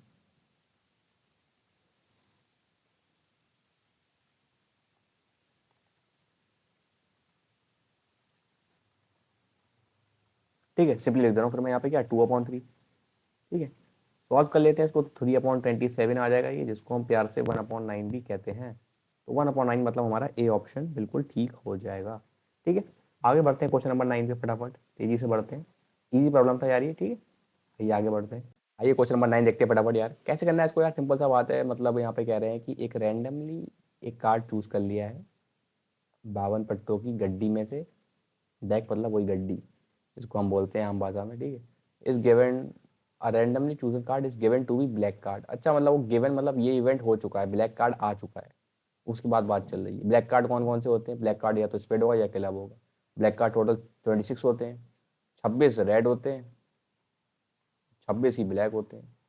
पता है ये बातों में, ठीक है। मतलब हमने एक रैंडमली चूज किया और वो ब्लैक ही निकला भाईजान। मैंने कहा ठीक है, कोई टेंशन नहीं है। फिर मुझे प्रोबेबिलिटी निकालना है that either a face card और अ स्पेड, या तो स्पेड हो या तो मेरा मैंने जो चूज किया है ब्लैक कार्ड जो मैंने चूज किया है, या तो वो स्पेड निकले। क्या निकले? स्पेड निकले, वरना क्या निकले? वो फेस कार्ड निकले, ठीक है, सिंपल सी बात है, ठीक है। तो मैंने कहा ब्लैक कार्ड तो निकल चुका है, ठीक है ना, मतलब ब्लैक कार्ड मतलब मेरी टोटल आउटकम्स कितनी हो सकती, मेरे टोटल मतलब टोटल आउटकम्स जो है, टोटल नंबर ऑफ आउटकम्स वो 26 ही होंगी, ठीक है, टोटल आउटकम्स, ठीक है। अब इसके अंदर दो बातें आ रही हैं, इसके अंदर दो बातें आ रही हैं, या तो स्पेड होगा या फिर क्लब होगा, ठीक है। चिड़ी, चिड़ी पत्ता बोलते हैं, बोलते हैं इसको चिड़ी पत्ता, ठीक है। स्पेड, या तो स्पेड होगा या तो ये होगा। अब 13 स्पेड होते हैं या 13 और 13 क्लब होते हैं, ठीक है। तो 13 स्पेड, या तो कह रहे हैं ये तो जो मैंने कार्ड उठाया है ब्लैक कार्ड, या तो ये फेस कार्ड होगा या फिर स्पेड होगा और स्पेड, ठीक है ना। तो स्पेड तो मेरे पूरे कवर होगा 13। क्लब में फेस कार्ड कितने होते हैं? तो हर एक स्पेड क्लब डायमंड, ठीक है ना, मतलब आपका स्पेड क्लब हार्ट डायमंड इन सब में 3 3 फेस कार्ड होते हैं। ओवरऑल 12 फेस कार्ड होते हैं 52 में से, आपके पता है आपको ये बात। मैंने कहा इसमें कितने फेस कार्ड होंगे? 3 फेस कार्ड्स होंगे, ठीक है। तो मैंने कहा या तो स्पेड हो 13 तो इसमें आ गए, या फिर फेस कार्ड हो, तो टोटल 16 हो गए मेरे। 16 हो गए, नहीं हो गए? तो मैंने कहा 16 हो गए यार, तो 16 मतलब मेरे जो मेरी प्रायोरिटी निकालना है कि जो मैंने ब्लैक कार्ड निकाला है, black card is either face, या तो ये फेस कार्ड हो जाए और स्पेड, या तो स्पेड का कार्ड हो जाए और स्पेड कार्ड, स्पेड वाला कोई कार्ड हो, ठीक है। तो प्रायोरिटी कितनी आ जाएगी? मैंने कहा टोटल कार्ड्स तो ब्लैक कार्ड है पहली बात तो टोटल आउटकम तो 26 हो गई। और हैं कितने? या तो स्पेड आ जाए या वो आ जाए, स्पेड मतलब 13 और या फिर फेस कार्ड आ जाए। मतलब इसके फेस कार्ड तो मैंने कवर कर ही लिए, क्लब के फेस कार्ड देखना है, बार बार थोड़ी इसके मैं कर जोड़ूंगा इसी में। तो क्लब में कितने फेस कार्ड होते हैं? 3 होते हैं। तो 16/26 मतलब 16/26 का मतलब होता है 16/26 मतलब 16/26 मतलब 8/13 भाईजान, ठीक है। तो आपका ए ऑप्शन बिल्कुल सही हो गया, ए ऑप्शन बिल्कुल सही हो गया। चलो आते हैं क्वेश्चन नंबर 10 पे फटाफट, ठीक है। तो एक और सिंपल सवाल देखते हैं, क्वेश्चन नंबर 10 देखते हैं फटाफट, आइए। क्वेश्चन नंबर 10 में क्या लिखा है भाई? आपके क्वेश्चन नंबर 10 में लिखा हुआ है कि मतलब ये 2022 में आया हुआ है पहली बात तो आईआईटी में, ठीक है। कह रहे हैं omega be a complex root of the quadratic polynomial x square plus x plus one. वही सेम फेमस वाला है ये आपका, एक रूट ओमेगा होता है इसका, एक रूट ओमेगा स्क्वायर होता है, पता है आप लोगों को, ठीक है। तो कह रहे हैं इस प्रोडक्ट की वैल्यू बताओ, omega plus one upon omega, omega square into omega square plus one upon omega square multiply हुआ है, ऐसे करते करते 100 तक जा रहे हैं, ठीक है ना। ओमेगा की power 100 plus one upon omega की पावर 100 ऐसे लिखा हुआ है, ठीक है। तो मैंने कहा यार इसमें निकाल के देखते हैं वैल्यू कितनी आ रही है। वन अपॉन ओमेगा कितना होता है, omega plus one upon omega, ये हो गया omega square plus one divide by omega. Omega square plus one क्या होता है, ये माइनस ओमेगा होता है डिवाइड बाय ओमेगा, ये माइनस वन आ जाएगा सिंपल। पता है आपको कैसे, क्योंकि आपको पता है one plus omega square plus omega इसकी वैल्यू जीरो होती है और ओमेगा क्यू आपका वन होता है। ये दो बातें आप लोगों को पता है, बड़ा खूब अच्छे से पता है ये बातें, ठीक है। Complex cube root of complex में क्यूब रूट ऑफ यूनिटी में आपको ये बातें पता चलिए, ठीक है ना, ये बातें आपको याद रहनी चाहिए, ठीक है। अच्छा omega square plus one omega square कितना हो जाएगा, ये हो जाएगा, आप कैल्शियम लेंगे तो ओमेगा स्क्वायर हो जाएगा, ऊपर गया तो ओमेगा की power four plus one, omega की पावर फोर लिख देता हूँ मैं, omega cube into omega, omega cube into omega plus one divide by omega square. मैंने कहा ओमेगा क्यूब तो वन हो जाएगा, तो ये हो जाएगा one plus omega divide by omega square. One plus omega आपका माइनस ओमेगा स्क्वायर हो जाएगा डिवाइड बाय ओमेगा स्क्वायर। कहाँ से आया one plus omega square, one plus omega की वैल्यू क्या आ जाएगी, ओमेगा स्क्वायर सेट चला जाएगा, माइनस का ओमेगा स्क्वायर मतलब माइनस वन आ रही है इसकी वैल्यू भी। अच्छा अगर क्यूब आ गया तो ओमेगा क्यूब तो वन होता है आपका, तो ये टू हो जाएगा, वन प्लस वन टू हो जाएगा, ठीक है। अगर ओमेगा और सिक्स आ गया तो वन प्लस वन ये आपका टू हो जाएगा। अच्छा अच्छा अच्छा, ये मसला है क्या, कि अगर तीन का मल्टीपल होगा तो टू आएगा, और अगर और कोई हुआ तो माइनस वन आंसर आएगा, ऐसा है क्या, ठीक है। तो ऐसा ही है सिंपल। तो मैंने कहा यहाँ पे कितने नंबर हैं, देखो वन की वन पावर है, फिर टू पावर है, थ्री पावर है, ऐसे करते 100 है। तो मैंने कहा दो कितनी बार होंगे इसमें, तो मैंने कहा पहले थ्री आएगा, सिक्स आएगा, नाइन आएगा, ठीक है। ऐसे करते करते करते करते लास्ट में कौन 99 वाला होगा, ठीक है। मैंने कहा इसको मैं मान लेता हूँ अपना, मान लेता हूँ कितनी टर्म्स हैं ये टोटल, तो मैंने कहा एन टर्म्स मान लेता हूँ, 99 पता है मुझे, एन टर्म होगी मेरी a n plus n minus one into d, common difference कितना है, थ्री थ्री के बीच में। मैंने कहा ठीक है, आपको ए एन दे रखा है तो ए प्लस होता है ना, ए प्लस एन माइनस ए क्या होता है, फर्स्ट टर्म होती है, ठीक है। तो 99 is equal to first terms plus three into n minus one, ठीक है। थ्री कॉमन निकालूंगा तो 33 is equal to one plus n minus one हो गया, माइनस वन वन कैंसिल हो गया, एन की वैल्यू कितनी आ गई, 33 आ गई। मतलब तीन के मल्टीपल कितने हैं इसमें, 33 है, तो टू गया हुआ 33 तो आएगा ही आएगा। अब देख लेता हूँ माइनस वन कितने हैं, तो जब 33 नंबर्स आपके तीन के मल्टीपल हैं, तो ऐसे नंबर जो तीन के मल्टीपल ना हो 100 में, वो कितने होगा, 67 हो गए। तो ये माइनस वन क्या होगा, 67 हो जाएगा आपका, सिंपल सी बात है। 100 में से 33 घटा दो आप, 100 नंबर्स लिखे हुए हैं वन से लेकर 100 तक, 33 घटा दोगे तो 67 आ जाएगा। माइनस वन क्या और 67 क्या हो जाएगा, ये माइनस वन ही हो गया, तो माइनस दो की पावर 33 आंसर आएगा। इसका आंसर क्या आएगा, माइनस दो की पावर 33 आंसर आ जाएगा। सिंपल सा सवाल था यार, बिल्कुल ये बिल्कुल सिंपल सा ऑब्जर्वेशन बेस्ड वाला सवाल था आपका, ठीक है। उम्मीद करता हूँ बातें आपकी समझ में आ रही होंगी यहाँ तक, ठीक है। आइए नेक्स्ट क्वेश्चन पर बढ़ते हैं फटाफट, ठीक है। क्वेश्चन नंबर 11 देखते हैं क्या करना है इसमें। क्वेश्चन नंबर 11 में सिंपल सी बात है आपकी, क्वेश्चन नंबर 11 में क्या करना है आपको, कह रहे हैं एक एस है आपका सेट, जिसके अंदर तीन एलिमेंट्स हैं, ठीक है। तीन एलिमेंट्स हैं आपके, ठीक है।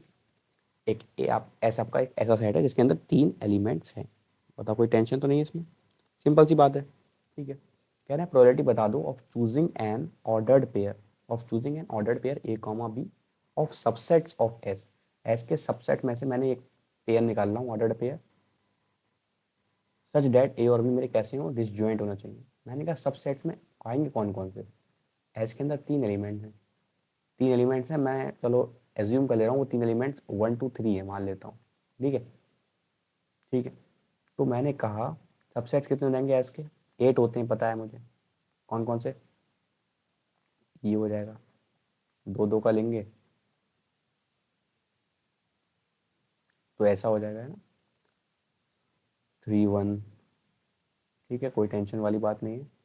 और कितने सबसेट्स और कौन कौन से होंगे, और आपका 3 हो जाएगा एक, और एक आपका 5 हो जाएगा, 5 is a subset of every set, ठीक है। तो 1 2 3 4 5 6 7 8, 8 सबसेट्स आर पॉसिबल, ठीक है, 8 सबसेट पॉसिबल है। अब मैं एक ऑर्डर पेयर निकाल रहा हूँ, ठीक है, order pair choosing an order pair a comma b of subsets, मतलब इसमें से दो पेयर ऐसे निकाल रहा हूँ, दो पेयर निकालूंगा, कोई भी दो निकाल सकता हूँ इनमें से कोई भी दो, सच डेट ए और बी मेरे कितने हैं, डिसजॉइंट है, ठीक है ना। और ऑर्डर्ड पेयर निकालना है, अगर ए कॉमा बी निकाला है तो बी कॉमा ए भी मेरे को निकालना पड़ेगा, है ना। ये मतलब है इसका ऑर्डर्ड पेयर्स का, ठीक है। तो नंबर ऑफ ऑर्डर्ड पेयर्स का है, तो टोटल ऑर्डर्ड पेयर्स कितने हो जाएंगे, नंबर ऑफ ऑर्डर्ड पेयर हो जाएंगे भाई मेरे, अभी मेरे पास ये 8 है, ठीक है। तो 8 8 64 कर सकता हूँ, कोई टेंशन वाली बात नहीं है इसमें, 8 इंटू 8 हो जाएगा 64 हो जाएगा, बताओ 8 पॉसिबल है सबसेट्स। तो अब ये तो ये वाला ऑर्डर है, इसका उल्टा भी कर सकता हूँ मैं, सिंपल सी बात है। ऑर्डर्ड पेयर्स की बात चल रही है ना, तो ऑर्डर्ड पेयर्स में भी हो सकता है, ठीक है। 64 हो जाएगा आपका टोटल ऑर्डर्ड पेयर्स, ठीक है। अब मेरे को निकालना है जो मेरे फेवरेबल आउटकम्स हैं, फेवरेबल सेट्स हैं, फेवरेबल नंबर ऑफ सेट्स, या फिर ऐसे बोल दो favourable number of ordered pairs बोल दो। Favourable number of ordered pairs जो हैं वो निकाल लेता हूँ। कैसे होना चाहिए वो, ए कॉमा बी टाइप के होना चाहिए, और ए और बी जो हैं इन्हीं में से होना चाहिए, और वो डिसजॉइंट होना चाहिए, ठीक है। तो मैंने कहा अगर मैं 1 ले लेता हूँ, एक अपना ए सेट लेता हूँ, मान लो 1 ले लिया, तो बी कैन बी, बी मेरा क्या क्या हो सकता है, बी कैन बी माई 2 3, 1 2 नहीं हो पाएगा ये, ठीक है। 3 1 भी नहीं हो पाएगा, 5 हो सकता है, ठीक है। तो यहाँ से कितने आ गए फिर आपके, 2 हो गया, 3 हो गया, और ये भी सकता है 2 3 भी सकता है आपका, ठीक है। तो यहाँ से कितने आ गए आपके, 4 आ गए ऑर्डर्ड पेयर्स, ठीक है। अगर आपने ए को 1 माना तो बी कैन बी इतना, अगर आपने ए को 2 माना, अगर आपने ए को 2 माना, बी को 2 माना, ए को 2, तो आपका बी कौन कौन से सकते हैं, बी आपको हो सकता है 1 हो जाए, 3 हो जाए, 5 हो जाए, 1 3 हो जाए, है ना, ये भी मतलब 4 हो जाएंगे आपके, ठीक है। सिमिलरली अगर आप 3 ले लेंगे तब क्या होगा, तो बी आपके 1 हो जाए, 2 हो जाए, 5 हो जाए, या फिर 1 2 हो जाए, ठीक है। ये वाली सेट 4 पॉसिबल हो जाएंगे, ठीक है। 4 ऑर्डर पेयर्स हो गए यहाँ पे भी, ठीक है। अब मैं मान लेता हूँ, चलो यहाँ पे मैंने ए माना कि एक सिंगलटन सेट है, मान लो सिंगल ना हो के 2 एलिमेंट प्रेजेंट हो में, तब क्या होगा, तब क्या हो जाएगा, अगर ए में मेरे 2 एलिमेंट्स प्रेजेंट है, मान लो 1 2 प्रेजेंट है, तब क्या करोगे आप, तब आपका जो बी हो सकता है, ऑर्डर्ड पेयर में जो बी हो सकता है आपका, वो क्या हो सकता है, बी कैन बी, सबसे पहले तो बी कैन बी 3, और हो सकता है 5 हो जाए, और 1 2 को कोई नामो निशान नहीं होगा बिल्कुल। तो ये 2 पॉसिबल है। मैंने कहा अगर 2 3 प्रेजेंट हो तो मैंने कहा बी मेरा 1 हो जाएगा और 5 हो जाएगा, 2 ही आएगा इसके लिए भी, ठीक है। मैंने कहा अगर 1 3 हो तो 1 3 हो जाएगा, तो इसके लिए भी बी मेरे कौन कौन से हो सकते हैं, बी हो सकता है मेरा या तो 2 हो जाए या फिर 5 हो जाए, इसके भी 2 आ गए, ठीक है। मैंने कहा अगर मेरा ए 3 आ गया तो तीनों एलिमेंट प्रेजेंट हुए इसमें, तो बी मेरा एक ही हो सकता है जो कि होता है 5। ये भी एक पॉसिबल पेयर है आपका, ठीक है। बी कैन बी ओनली 1, तो ये पॉसिबल है, ठीक है। तो 2 + 2 + 2 कितना हो गया, 6 हो गया, 6 और 1 7 हो गया, 7 7 और 4 3 12 हो गया, 12 और 7 हो गया, ठीक है। और कोई पॉसिबल तो नहीं है, 2 के लिए ले लिया मैंने, है ना, 2 के लिए तो ले लिया मैंने, और यहाँ पर 2 ही तो पॉसिबल होंगे, बताओ यार, कोई टेंशन वाली बात नहीं है, 2 पॉसिबल है, ठीक है। और कोई मिस तो नहीं कर रहा हूँ यार मैं, ये तो हो ही गया आपका, ठीक है। तो 4 3 12 हो जाएगा, ठीक है।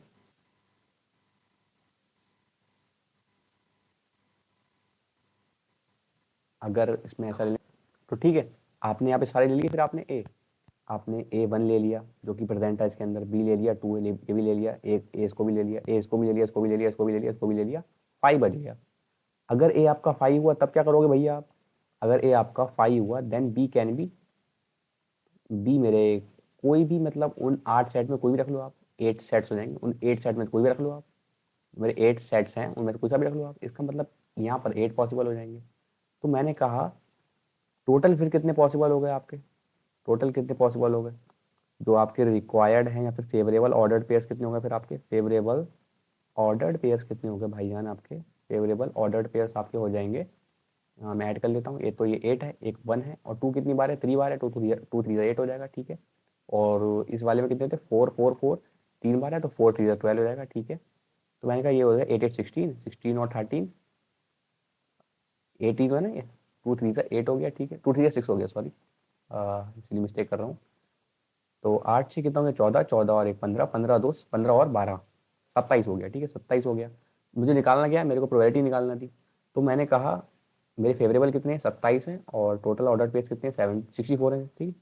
64 है, क्योंकि 64 कैसे आया ऑर्डर पेयर, इसको ले लिया मान लो, तो इसके लिए ये मेरे बचे हैं बाकी की, बाकी के मेरे बचे हैं, ठीक है, कोई टेंशन नहीं है। एक खुद से भी लिख सकता हूँ 1 1, क्योंकि इन्होंने बोला नहीं है यहाँ पे कैसे ऑर्डर पेयर है, ठीक है ना। 1 1 भी पॉसिबल है, ऐसा भी होता है 1 2 भी हो सकता है, तो 64 हो जाएंगे, हर एक के पास 8 पॉसिबिलिटीज हैं, 8 सबसेट है, तो 8 8 64 हो गया। तो 27/64 इसका फाइनल आंसर आ गया, सी ऑप्शन बिल्कुल करेक्ट हो गया। अच्छा सवाल है यार ये, इसको प्रैक्टिस करना, अच्छा सवाल है ये, ठीक है। 2017 में आया हुआ है आईआईटी में, आप ट्राई कर सकते हो, ठीक है। चलिए आगे बढ़ते हैं अब with question number 12। Question number 12 यार, ये तो बहुत मतलब पूछे जाने वाला सवाल है, ये हर कोई कराता है, 2019 में पूछ भी लिया गया है आपके आईआईटी एग्जाम में, ठीक है, पूछ भी लिया गया है आईआईटी 2019 में पूछ भी लिया गया है, मतलब काफ़ी फेमस टाइप का सवाल है कि 5 स्ट्रेट लाइंस हैं, कोई पैरेलल नहीं होना चाहिए और कोई उनमें से इंटरसेक्ट नहीं करना चाहिए, नन ऑफ थ्री, ठीक है ना, no three of them intersect, 3 intersect नहीं करना चाहिए, 2 कर दें तभी कोई टेंशन नहीं है ना, no 2 of them are parallel, ठीक है ना, तो मतलब एक इसका रिजल्ट होता है सिंपल सा। और हमें डिसजॉइंट रीजन बताना है, disjoint regions in which the plane is divide by this line, मतलब कितने प्लेन्स बन सकते हैं अगर ये 5 लाइंस अगर ये चीज़ फॉलो करें, पैरेलल भी ना हो कोई भी 2, और ये 3 इनमें से कोई काटे भी ना, ठीक है ना, कोई भी 3 काटे भी ना इनमें से, ठीक है।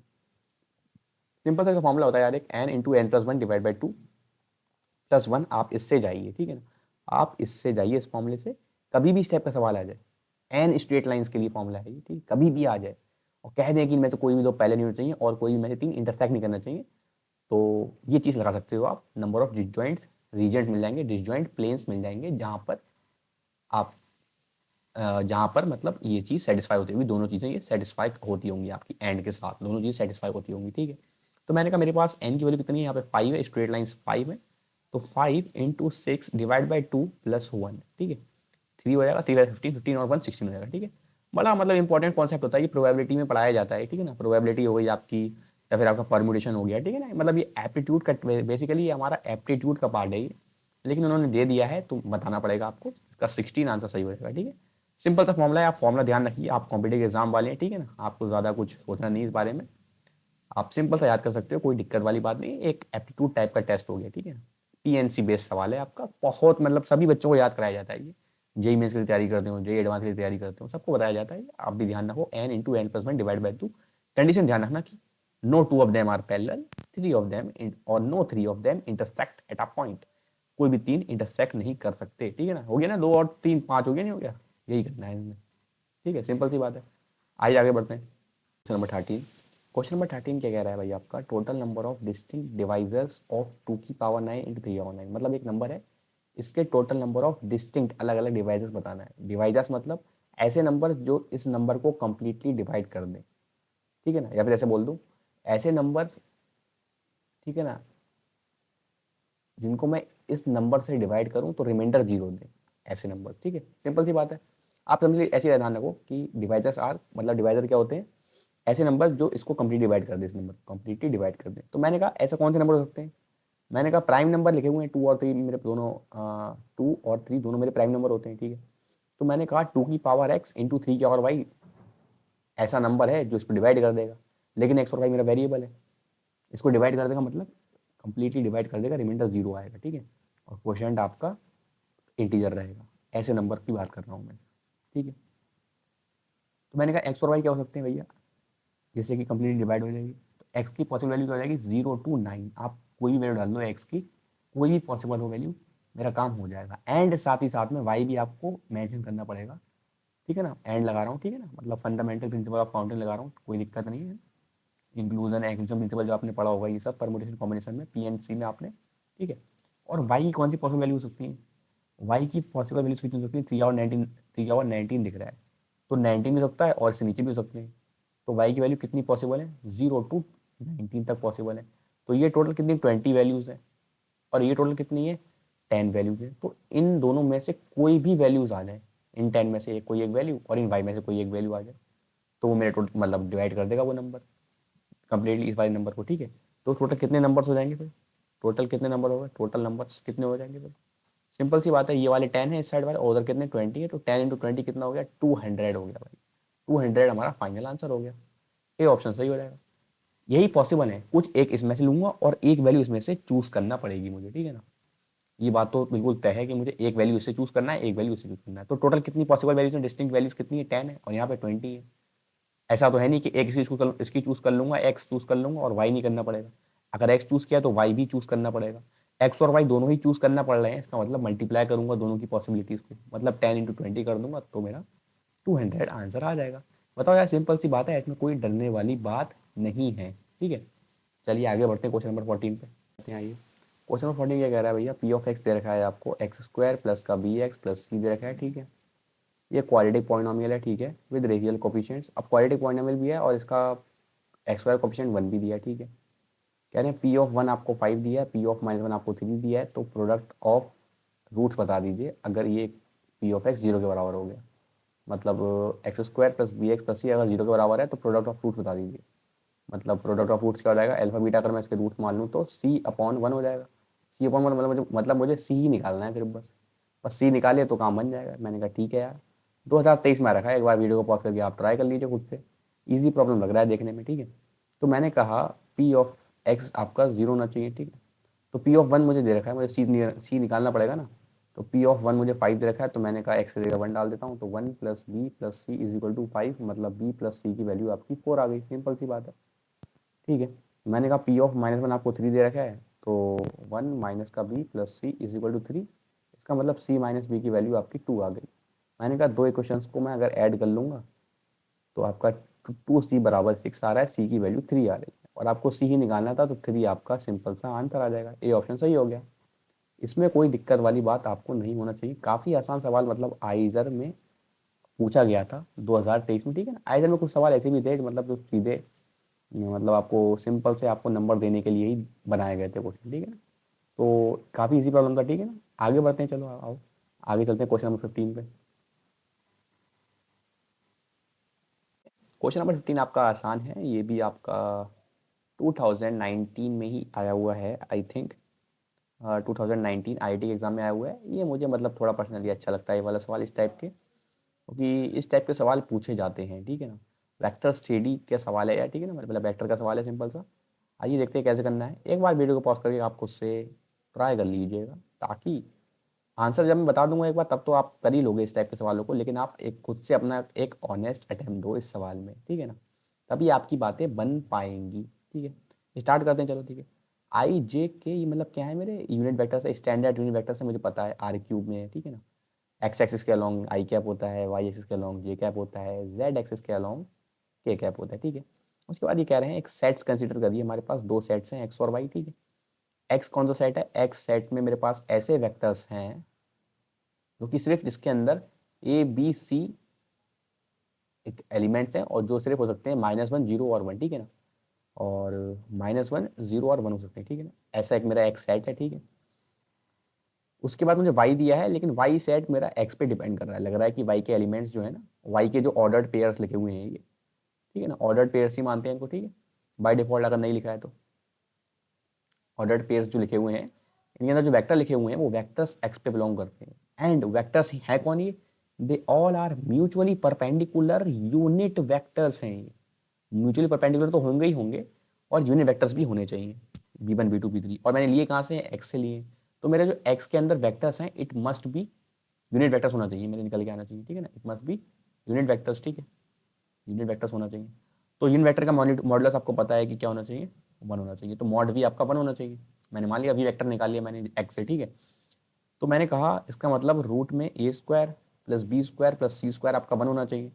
और पॉसिबल क्या है, ABC आपका -1 0 और 1 हो सकता है, और कोई तीसरा नया एलिमेंट नहीं हो सकता, चौथा, ठीक है ना। इन्हीं तीन एलिमेंट कोई एक होना चाहिए। तो मैंने कहा यार ABC आपको एक बात पता लग रही है कि आपका -1 और 1 कभी साथ में नहीं आ पाएगा। क्यों, अगर आप -1 ले लिया, सपोज कर लो A को, B को ले लिया 1, तो 1 1 2 2 तो यहीं पे हो गया आपका, C फिर कुछ भी हो, 2 तो यहीं पे हो गया, तो √2 तो यहीं पे आ गया आपका, √2 1 से बड़ा होता है। तो मैंने कहा मेरा -1 और 1 कभी भी साथ में नहीं आएंगे, ठीक है। इसका मतलब क्या है कि आपके -1 और कभी साथ में नहीं आएंगे। इसका मतलब अगर मान लो ये -1 हो गया तो पक्का 0 होना लाजमी है इसका। मान लो ये 1 हो गया तो ये 0 होना पक्का है, ठीक है। अच्छा ठीक है, ऐसे ही वाला लेता हूँ, ये 1 हो गया तो ये 0 पक्के हैं, ये -1 हो गया तो ये 0 पक्के हैं। ऐसे ही इसको कर लेते हैं, ये 1 हो गया तो ये 0 पक्के हैं, ये -1 हो गया तो ये 0 पक्के हैं। बताओ समझ में आ रही बात क्या कहना चाह रहा हूँ, कोई दिक्कत वाली बात तो नहीं है इसमें। तो ऐसे कितने पॉसिबल हो जाएंगे मुझे ये बताना है, ठीक है ना। तो मैंने कहा इतने ऐसे पॉसिबल कितने हो जाएंगे, यही इतने पॉसिबल होंगे भैया, दो, 2 4 और 2 6, 6 वेक्टर्स पॉसिबल हैं। 6 यूनिट वेक्टर्स निकाल रहा हूँ कहाँ से, एक्स से। 6 यूनिट वेक्टर्स पॉसिबल हैं किसमें, पॉसिबल हैं किसमें, इन एक्स एक्स सेट में जो मेरे पास है 6 यूनिट वेक्टर ही पॉसिबल है, और नहीं है कोई भी पॉसिबल, ठीक है। 6 यूनिट वेक्टर ही पॉसिबल हैं, बताओ कोई टेंशन वाली बात तो नहीं है। Only 6 unit vectors are possible x में, ठीक है। और क्या होना चाहिए इन वेक्टर्स में, इन वेक्टर में ऐसा भी होना चाहिए कि ये आपस में क्या होना चाहिए, म्यूचुअली परपेंडिकुलर भी होने चाहिए इन वेक्टर्स में। मैंने कहा ये वेक्टर्स है कौन, मुझे 6 एक बार आप बता देंगे क्या मुझे? देखता हूँ, वाई सेट में v1 vector, v2 vector, v3 vector, इस टाइप के ऑर्डर्ड पेयर्स लिखे हुए हैं आपके पास, ठीक है, ऑर्डर्ड पेयर्स लिखे हुए हैं, ठीक है। अब ऑर्डर्ड पेयर लिखे हुए हैं, इसका मतलब ये तीनों बॉर्डर पे लिखे हुए हैं, ठीक है, और ये तीनों ही कैसे होना चाहिए, यूनिट वेक्टर होना चाहिए, ये भी लिख दिया है, और म्यूचुअली परपेंडिकुलर भी होना चाहिए, मतलब v1 v2 के परपेंडिकुलर होगा, v2 v3 के, v3 v1 के, मतलब each pair of them must be perpendicular. ये बात पता लग गई, ठीक है, ये सबके सब परपेंडिकुलर होना चाहिए। तो मैंने कहा एक्स सेट में मैंने निकाले कितने एलिमेंट्स, मैंने यही निकाले, एक आई कैप निकाल लिया, ये तो निकाला था मैंने, या तो आई कैप निकाल लो या माइनस आई कैप निकाल लो, या जे कैप निकाल लो या माइनस जे कैप निकाल लो, ठीक है ना, कैप कैप, ठीक है ना, यूनिट वेक्टर है ना ये, ठीक है, या तो आप के कैप निकाल लो या माइनस के कैप निकाल लो। तो मैंने कहा यहाँ पे 6 पॉसिबल कॉम्बिनेशन है मेरे, ठीक है। अब मुझे ये पता है कि हर एक का, हर किन्हीं भी दो वेक्टर्स का डॉट करूंगा तो उनका डॉट क्या आना चाहिए, 0 आना चाहिए। डॉट करूंगा तभी तो 0 आएगा अगर परपेंडिकुलर है तो। अगर मेरे भाई साहब परपेंडिकुलर हैं तो डॉट करूंगा तभी तो 0 आएगा, ऐसे थोड़ी आ जाएगा, बताओ, कोई दिक्कत तो नहीं है, सिंपल सी बात है। तो मैंने कहा डॉट कर लेते हैं फिर फटाफट, देखिए उन्होंने बोला है ना ये बात, ठीक है, मैंने कहा ठीक है 6 पॉसिबल हो गए, ठीक है। तो मैंने कहा अगर मैं मान लो v1 ले लिया मैंने अपना आई वेक्टर, तो पॉसिबल क्या हो जाएंगे फिर, जे भी हो सकता है इसके साथ में परपेंडिकुलर, के भी हो सकता है परपेंडिकुलर, ठीक है ना, मतलब इस टाइप से बन जाएंगे आपके पॉसिबल कॉम्बिनेशंस, ठीक, तीनों पॉसिबल हो जाएंगे, और ऑर्डर्ड है, इसका मतलब अगर आई जे के ले लिया तो जे के आई भी एक अलग माना जाएगा परपेंडिकुलर वेक्टर का सेट, ठीक है, और आपका के जे आई भी एक अलग सेट माना जाएगा। तो पॉसिबल हो सकता है कॉम्बिनेशन, ऐसी कोई दिक्कत बात नहीं है, पॉसिबल हो सकता है, मतलब क्या है, 3 फैक्टोरियल कॉम्बिनेशन बन सकता है मेरा, ठीक है ना। ये तो एक मैंने एग्जाम्पल दे दिया आपको, ठीक है, इस एग्जाम्पल को हटा देता हूँ, कोई टेंशन नहीं है। तो आपका जो फाइनल आंसर आएगा क्या आएगा, 3 फैक्टोरियल तो होगा ही होगा, मतलब वो तीन आपस में तो अरेंज हो ही सकते हैं, और ये तीन आपस में क्या होंगे, परपेंडिकुलर होंगे। परपेंडिकुलर कौन कौन से हो सकते हैं, अगर मैंने इन दोनों में से कोई एक उठाया है और इन दोनों में से कोई एक उठा लूँ, और इन दोनों में से कोई एक उठा लेता हूँ, इनमें से कोई एक उठाऊंगा वो पक्का परपेंडिकुलर होगा इसके, और इनमें से कोई एक उठा लूंगा वो पक्का परपेंडिकुलर होगा इसके, दोनों के, मतलब तीनों आपस में अगर मैं एक एक उठा लूँ इन तीनों में से तो परपेंडिकुलर होंगे ही होंगे, ठीक है। तो मैंने कहा अब 3 पॉसिबिलिटी है, या तो आई कैप आ जाए या माइनस आई कैप आ जाए, ठीक है ना। इससे पॉसिबिलिटी कितनी, 2 है, या तो आई कैप आ जाए माइनस आई कैप आ जाए, कोई दिक्कत नहीं है, वो इस वाले के परपेंडिकुलर होगा, इसमें भी कोई जे आ जाए चाहे माइनस जे आ जाए कोई टेंशन नहीं है, इसमें भी के आ जाए या माइनस के आ जाए कोई टेंशन नहीं है, ठीक है। मतलब 2 का क्यूब हो गया, तो 2 का क्यूब पॉसिबल होगा मेरे पास, ठीक है।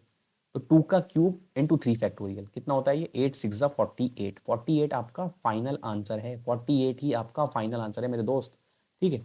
बात समझ में आ रही है आपके, दिखा देता हूँ आपको, 48 ही आपका फाइनल आंसर है, और आपका डी आ जाएगा, ठीक है ना। तो वाई कितने एलिमेंट्स होंगे वाई के अंदर, उतने ही possible mutually perpendicular unit vectors possible हैं आपके, ठीक है ना, इतने ही पॉसिबल हो सकते हैं आपके परपेंडिकुलर यूनिट वेक्टर्स, पर म्यूचुअली परपेंडिकुलर और यूनिट वेक्टर्स, ये दोनों एक साथ बोला है ना, तो यही पॉसिबल है आपका, बताओ, कोई टेंशन वाली बात तो नहीं है इसमें, सिंपल सी बात है, चलो ठीक है, आइए बढ़ते हैं, आगे बढ़ते हैं, नंबर 16 देख लेते हैं। क्वेश्चन नंबर 16 क्या कह रहा है भाई आपसे, ये भी 2023 आईआईटी के एग्जाम में आया हुआ है, ठीक है, काफ़ी इजी प्रॉब्लम है यार ये भी, इसमें मतलब कोई दिक्कत नहीं होना चाहिए आप लोगों को, ठीक है। कह रहे हैं एल एक स्ट्रेट लाइन है पासिंग थ्रू ओरिजिन, जो ओरिजिन से पास कर रही है, ठीक है यार। It makes an angle alpha beta and gamma in the positive x axis y axis and z axis respectively, ठीक है। तो मैंने कहा अगर ये एक्स एक्सिस वाई एक्सिस और जेड एक्सिस अल्फा बीटा निकाल रहा है, अल्फा बीटा गामा बना रहा है एंगल, तो l square plus m square plus n square आपका 1 होगा, होगा कि नहीं 1, ये बताओ, होगा कि नहीं बताओ, कोई टेंशन वाली बात नहीं है, l square plus m square plus n square आपका 1 हो जाएगा। मैंने कहा एल क्या होता है मुझे पता है, कोसाइन, मतलब ये होता है, आपको पता होगा एल एम एन क्या होते हैं, कोसाइन रेशियोज हैं, ठीक है। तो cos square alpha plus cos square beta plus cos square gamma आपका 1 होता है, where alpha beta and gamma are the angle made by the line with the x axis y axis and z axis respectively, ठीक है। तो मैंने कहा ये मुझे पता है, cos square alpha plus cos square beta plus cos square gamma ये आपका 1 होता है।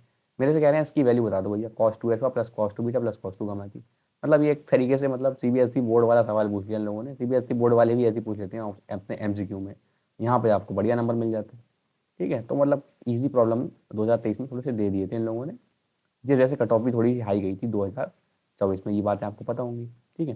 तो इसकी वैल्यू निकालना है, मैंने कहा इसकी वैल्यू एक्स आ रही है, एक्स की वैल्यू निकालना है, ठीक है। तो मैंने कहा एक्स की वैल्यू क्या हो जाएगी, कॉस 2 थीटा, फॉर्मूला आपको पता होगा, कॉस 2 थीटा आपका होता है 2 कॉस स्क्वायर थीटा माइनस का 1।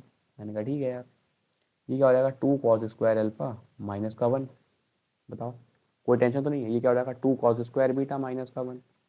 ये क्या हो जाएगा 2 कॉस स्क्वायर गामा माइनस का 1। बताओ -1 कितने हो गए, ये -3 हो गए। 2 कॉमन निकाल दिया, cos square alpha plus cos square beta plus cos square gamma, ये आपका 1 हो जाएगा। तो 2 इंटू वन 1 हो गया, 2 इंटू वन 2 हो गया, 2 में से 3 घटाना है आपको, तो ये आपका -1 आंसर आ जाएगा। सिंपल सी बात है यार, कोई दिक्कत वाली बात नहीं होनी चाहिए। तो ए ऑप्शन आपका सही हो जाएगा। ठीक है, ध्यान से लगाना, -1 और +1 भी दे रखा है। ठीक है, आराम से लगाना, और इजी प्रॉब्लम है काफ़ी है, मतलब हर कोई कर लेगा। बोर्ड में जो बच्चा पढ़ के गया है, वेक्टर स्टडी पढ़ के गया है, वो भी इसको धुआं धुआं कर देगा एकदम। ठीक है, चलिए आगे बढ़ते हैं क्वेश्चन नंबर 17 पे। क्वेश्चन नंबर 17 क्या कह रहा है? क्वेश्चन नंबर 17 कह रहा है आपसे, let s be the set of all point vector. 2022 में देखो फर्जी सवाल आया है।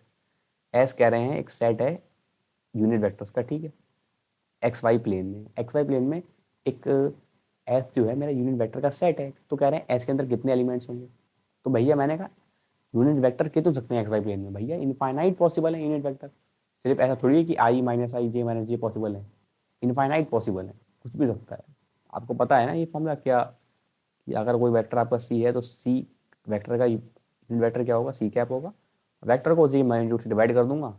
इनफाइनाइट वेक्टर्स पॉसिबल हैं एक्स वाई प्लेन में, तो हर एक वेक्टर का यूनिट वेक्टर होगा ही होगा उसके अलॉन्ग ही। तो मैंने कहा कितने यूनिट वेक्टर पॉसिबल हो जाएंगे, इनफाइनाइट ही हो जाएंगे। तो इसका ए ऑप्शन बिल्कुल सही हो जाएगा। 2022 में ये भी बिल्कुल ईजी सवाल पूछ लिया था, उसमें भी बच्चे गलत करके आए होंगे, पक्की बात है। ठीक है, सिंपल सी बात है। बताओ आगे बढ़ते हैं, चलो कोई टेंशन वाली बात नहीं है इसमें। चलिए क्वेश्चन नंबर 18 में देखते हैं। क्वेश्चन नंबर 18, ये अच्छा सवाल लग रहा है मुझे, IIT 2018 में आया हुआ है। ठीक है, कह रहे हैं एक l not be the line, एक लाइन है एल नॉट, उसकी वेक्टर इक्वेशन दे रखी है आपको, i cap plus 2 j cap plus 3 k cap plus lambda times i cap plus j cap plus k cap. Lambda एक रियल नंबर है आपका। ठीक है, then which of the following vector equations with mu real defines a line which intersects with l not. जो मेरे L not line के साथ intersect कर दे, कौन सी लाइन है इन चारों में से, ये बताना है। तो मैंने कहा इंटरसेक्ट कर रहा है, इसका मतलब अगर आपकी स्क्यू लाइन्स होती तो उनके बीच में डिस्टेंस लिखते हैं हम, क्या उनके बीच में डिस्टेंस लिखते हैं हम कैसे, A2 minus A1 vector dot B1 cross B2 है ना, B1 और B2 क्या है, पैरेलल वेक्टर्स है दोनों लाइन के, रिस्पेक्टिव लाइंस के, divide by modulus of B1 cross B2। ठीक है, मैंने कहा ये डिस्टेंस होता है स्क्यू लाइन्स के बीच में, लेकिन लाइंस अगर मेरी इंटरसेक्टिंग होती है ना, तो मैं ये बोल सकता हूँ क्या उनके बीच में डॉट है यहाँ पे। ठीक है, तो मुझे अगर मेरी दो लाइंस इंटरसेक्टिंग है तो इनके बीच में डिस्टेंस जीरो हो जाएगा, यही तो मसला है। तो अगर डिस्टेंस जीरो कर दूँ मैं, तो मेरी लाइन इंटरसेक्टिंग हो जाएंगी, जाहिर सी बात है। अगर डिस्टेंस जीरो आ रहा है दो लाइंस के बीच में, इसका मतलब वो दोनों आपस में काट रही होंगी, सही बात है कि नहीं, इंटरसेक्ट कर रही होंगी। तो वही देख लेते हैं फटाफट, आइए। तो मैंने कहा डिस्टेंस जीरो, इसका मतलब A2 vector minus A1 vector, इसका डॉट ले लो किसके साथ, B1 क्रॉस B2 के साथ। ठीक है, और ये जीरो आना चाहिए। मैंने कहा पहले A2 माइनस A1 निकाल लेता हूँ। तो मैंने कहा मैं अपनी लाइन को बोल दे रहा हूँ, इसका A1 वैक्टर दे रखा है i cap plus 2 j cap plus 3 k cap. ठीक है यार, कोई प्रॉब्लम नहीं है। और B1 वेक्टर क्या दे रखा है, इसका B1 वेक्टर दे रखा है आप लोगों को आई क्या प्लस जे क्या प्लस के क्या। मैंने कहा ठीक है, चलो ये ऑप्शन चेक करते हैं पहले। ये ऑप्शन में कह रहे हैं, ये ऑप्शन में आपको B2 वेक्टर दिया है कितना, आई कैप माइनस का जे कैप, और आपको A2 वेक्टर दिया है कितना, 2i प्लस 3j। ठीक है, तो A2 में से A1 जाएगा तो कितना आएगा, A2 माइनस A1 वेक्टर निकाल लेते हैं पहले। A2 में से A1 जा रहा है, 2 में से 1 जा रहा है तो 1 आ गया, 3 में से 2 जा रहा है तो 1 आ गया, 0 में से 3 जा रहा है तो माइनस का 3 के कैप आ गया। ठीक है, सिंपल सी बात है। तो ये आपका A2 माइनस A1 वेक्टर आ गया। ठीक है, मैंने कहा B1 क्रॉस B2 कितना हो जाएगा, B1 क्रॉस B2 आपका हो जाएगा आई जे और के। B1 कितना है, B1 1 1 1। ठीक है, और B2 कितना है 1 माइनस 1 0। आई कैप हो गया, आई कैप इधर उधर हट गया, ये कितना आ जाएगा 0 और प्लस का 1 माइनस जे कैप, ऐसे किया तो ये आपका कितना हो जाएगा, हटा देता हूँ इस चीज़ को। ठीक है, ये आई कैप लगा है।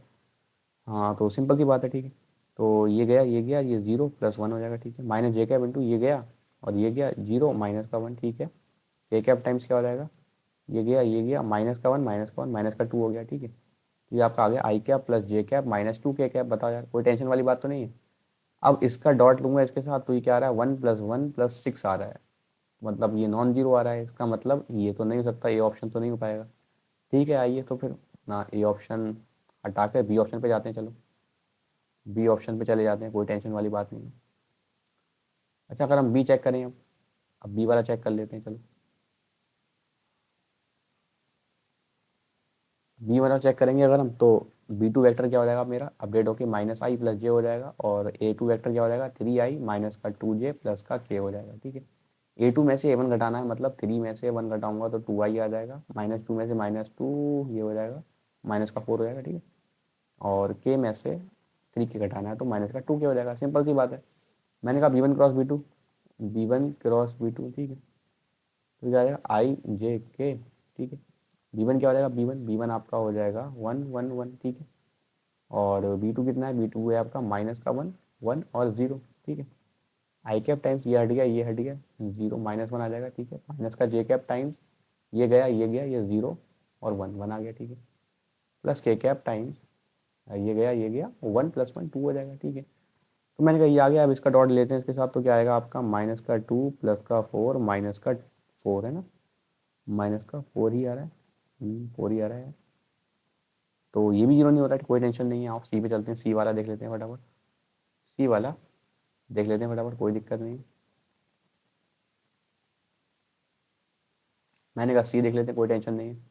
ए भी नहीं कर रहा है, बी भी नहीं कर रहा है, अब बस दो ही करना है और चेक पर, और कोई टेंशन नहीं है। ठीक है, बाकी और भी तरीके होते हैं, लेकिन मैं ये वाला तरीका अपनाना चाहता हूँ, सही रहेगा ये। अब इसका मेरा बी टू अपडेट होकर क्या हो जाएगा, 2i प्लस का 3j प्लस का 4k हो जाएगा। ठीक है, और A2 वेक्टर क्या हो जाएगा, ए टू आपका हो जाएगा, अब मैं सी वाले की बात कर रहा हूँ, ठीक है ना, सी वाले की। और A2 क्या हो जाएगा, i cap plus 3k cap, 3j cap plus 5k cap हो जाएगा। ठीक है, A2 में से A1 गया तो, A2 में से A1 गया तो ये गया 0i कैप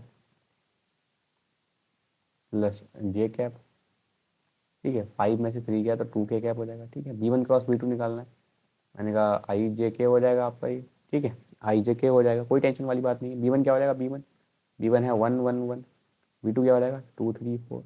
मैंने कहा आई कैप टाइम्स ये गया, ये गया, 4 में 3 गया 1 आया, माइनस जे कैप टाइम्स ये गया, ये गया, 4 में से 2 गया 2 आया, minus plus k cap times, plus k cap times ये गया, ये गया, ये 3 में से 2 गया, ये 1 आ गया। ठीक है, डॉट लेता हूँ फटाफट इसके साथ, तो 1 0 हो जाएगा, ये -2 + 2 ये 0 आ रहा है। अगर इन दोनों का डॉट करेंगे आप तो 0 आ रहा है आपका। ठीक है, तो सी ऑप्शन सही हो जाएगा इसका। डॉट 0 आ रहा है इसका मतलब डिस्टेंस 0 है, डिस्टेंस 0 है इसका मतलब लाइंस कैसी है, इंटरसेक्टिंग है। सही है। इसका एक और तरीका भी होता है, सी ऑप्शन मेरा सही आ गया मेरा। इसका एक और तरीका भी होता है, यहाँ पे लिख रखा है इन्होंने कि ऑप्शन चेक किए इनने भी इससे। ठीक है ना, ये कहते हैं लाइन पे पॉइंट मान लो अपने, और उसमें सेटिस्फाई करा दो दूसरे वाले में, उससे भी हो जाएगा, कोई टेंशन वाली बात नहीं। लेकिन आप ऐसे करो तो ज़्यादा अच्छा रहेगा मेरे हिसाब से। ठीक है, तो चलिए आगे बढ़ते हैं फिर इसी बात पे। क्वेश्चन नंबर आपका 17 हो गया है, क्वेश्चन नंबर 17 कह रहा हूँ, आपका क्वेश्चन नंबर 18 हो चुका है। ठीक है, क्वेश्चन नंबर 19 पे आते हैं, और लास्ट सवाल है हमारा। ठीक है, शांत रहना आप। हाँ, तो स्टार्ट करते हैं भाई, क्वेश्चन नंबर अपना 19 देखते हैं फटाफट। क्वेश्चन नंबर 19 और 20 रह गया है, फिर मामला अपना समाप्त हो जाएगा। ठीक है, तो यार मैं कहने चाह रहा हूँ इस सवाल में, क्या कहना चाह रहे हैं भैया, ये लोग कह रहे हैं वैल्यू ऑफ एक्स निकाल दो भैया, 3 वेक्टर दिए हैं, वैल्यू ऑफ एक्स निकाल दो जिसके लिए there is at least one non zero vector, एक ऐसा नॉन जीरो वेक्टर हो जो कि परपेंडिकुलर हो तीनों वेक्टर से, ए बी और सी तीनों से परपेंडिकुलर हो। मैंने कहा ऐसा वेक्टर जो तीनों से परपेंडिकुलर हो, क्या मतलब होता है इसका। तो यहाँ पे मैंने छोटा सा एक आपके लिए नोट लिख रखा है, देखो नोट दिख रहा होगा आपको आपकी स्क्रीन पे बढ़िया सा येलो कलर का, non zero vector which is perpendicular to a vector b vector and c vector exist. एक नॉन जीरो वेक्टर जो कि इन तीनों के परपेंडिकुलर हो वो तभी एग्जिस्ट करेगा जब ये तीनों क्या होंगे, लीनियरली डिपेंडेंट होंगे। जब ये लीनियरली डिपेंडेंट होंगे एक दूसरे पे, ठीक है ना, लीनियरली डिपेंडेंट होते हैं मतलब डिपेंडेंट होते हैं, तभी मेरा एक नॉन जीरो वेक्टर एग्जिस्ट करेगा जो तीनों के परपेंडिकुलर होगा। ठीक है, तो लीनियर डिपेंडेंट है इसका मतलब इनका बॉक्स प्रोडक्ट जीरो हो जाएगा। बॉक्स प्रोडक्ट मतलब क्या, a dot b cross c, vector triple product इसका जीरो होना चाहिए, मतलब ये डिटर्मिनेंट जीरो होना चाहिए आपका आई जे के वाला। ठीक है, ए में क्या लिखा है 1 x 2 लिखा हुआ है, फिर लिखा है 1 2 x लिखा है, उसके बाद क्या लिखा है 2 1 3 लिखा हुआ है, जीरो हो जाएगा। बताओ, अच्छा ये गलत लिख दिया, इसको नहीं लिखना था। ठीक है, सिंपल सी बात है, ऐसी चीज़ों को तो नहीं लिखना था ना। 3 by 3 का डिटरमिनेंट निकालते हैं भैया, सिंपल सी बात है।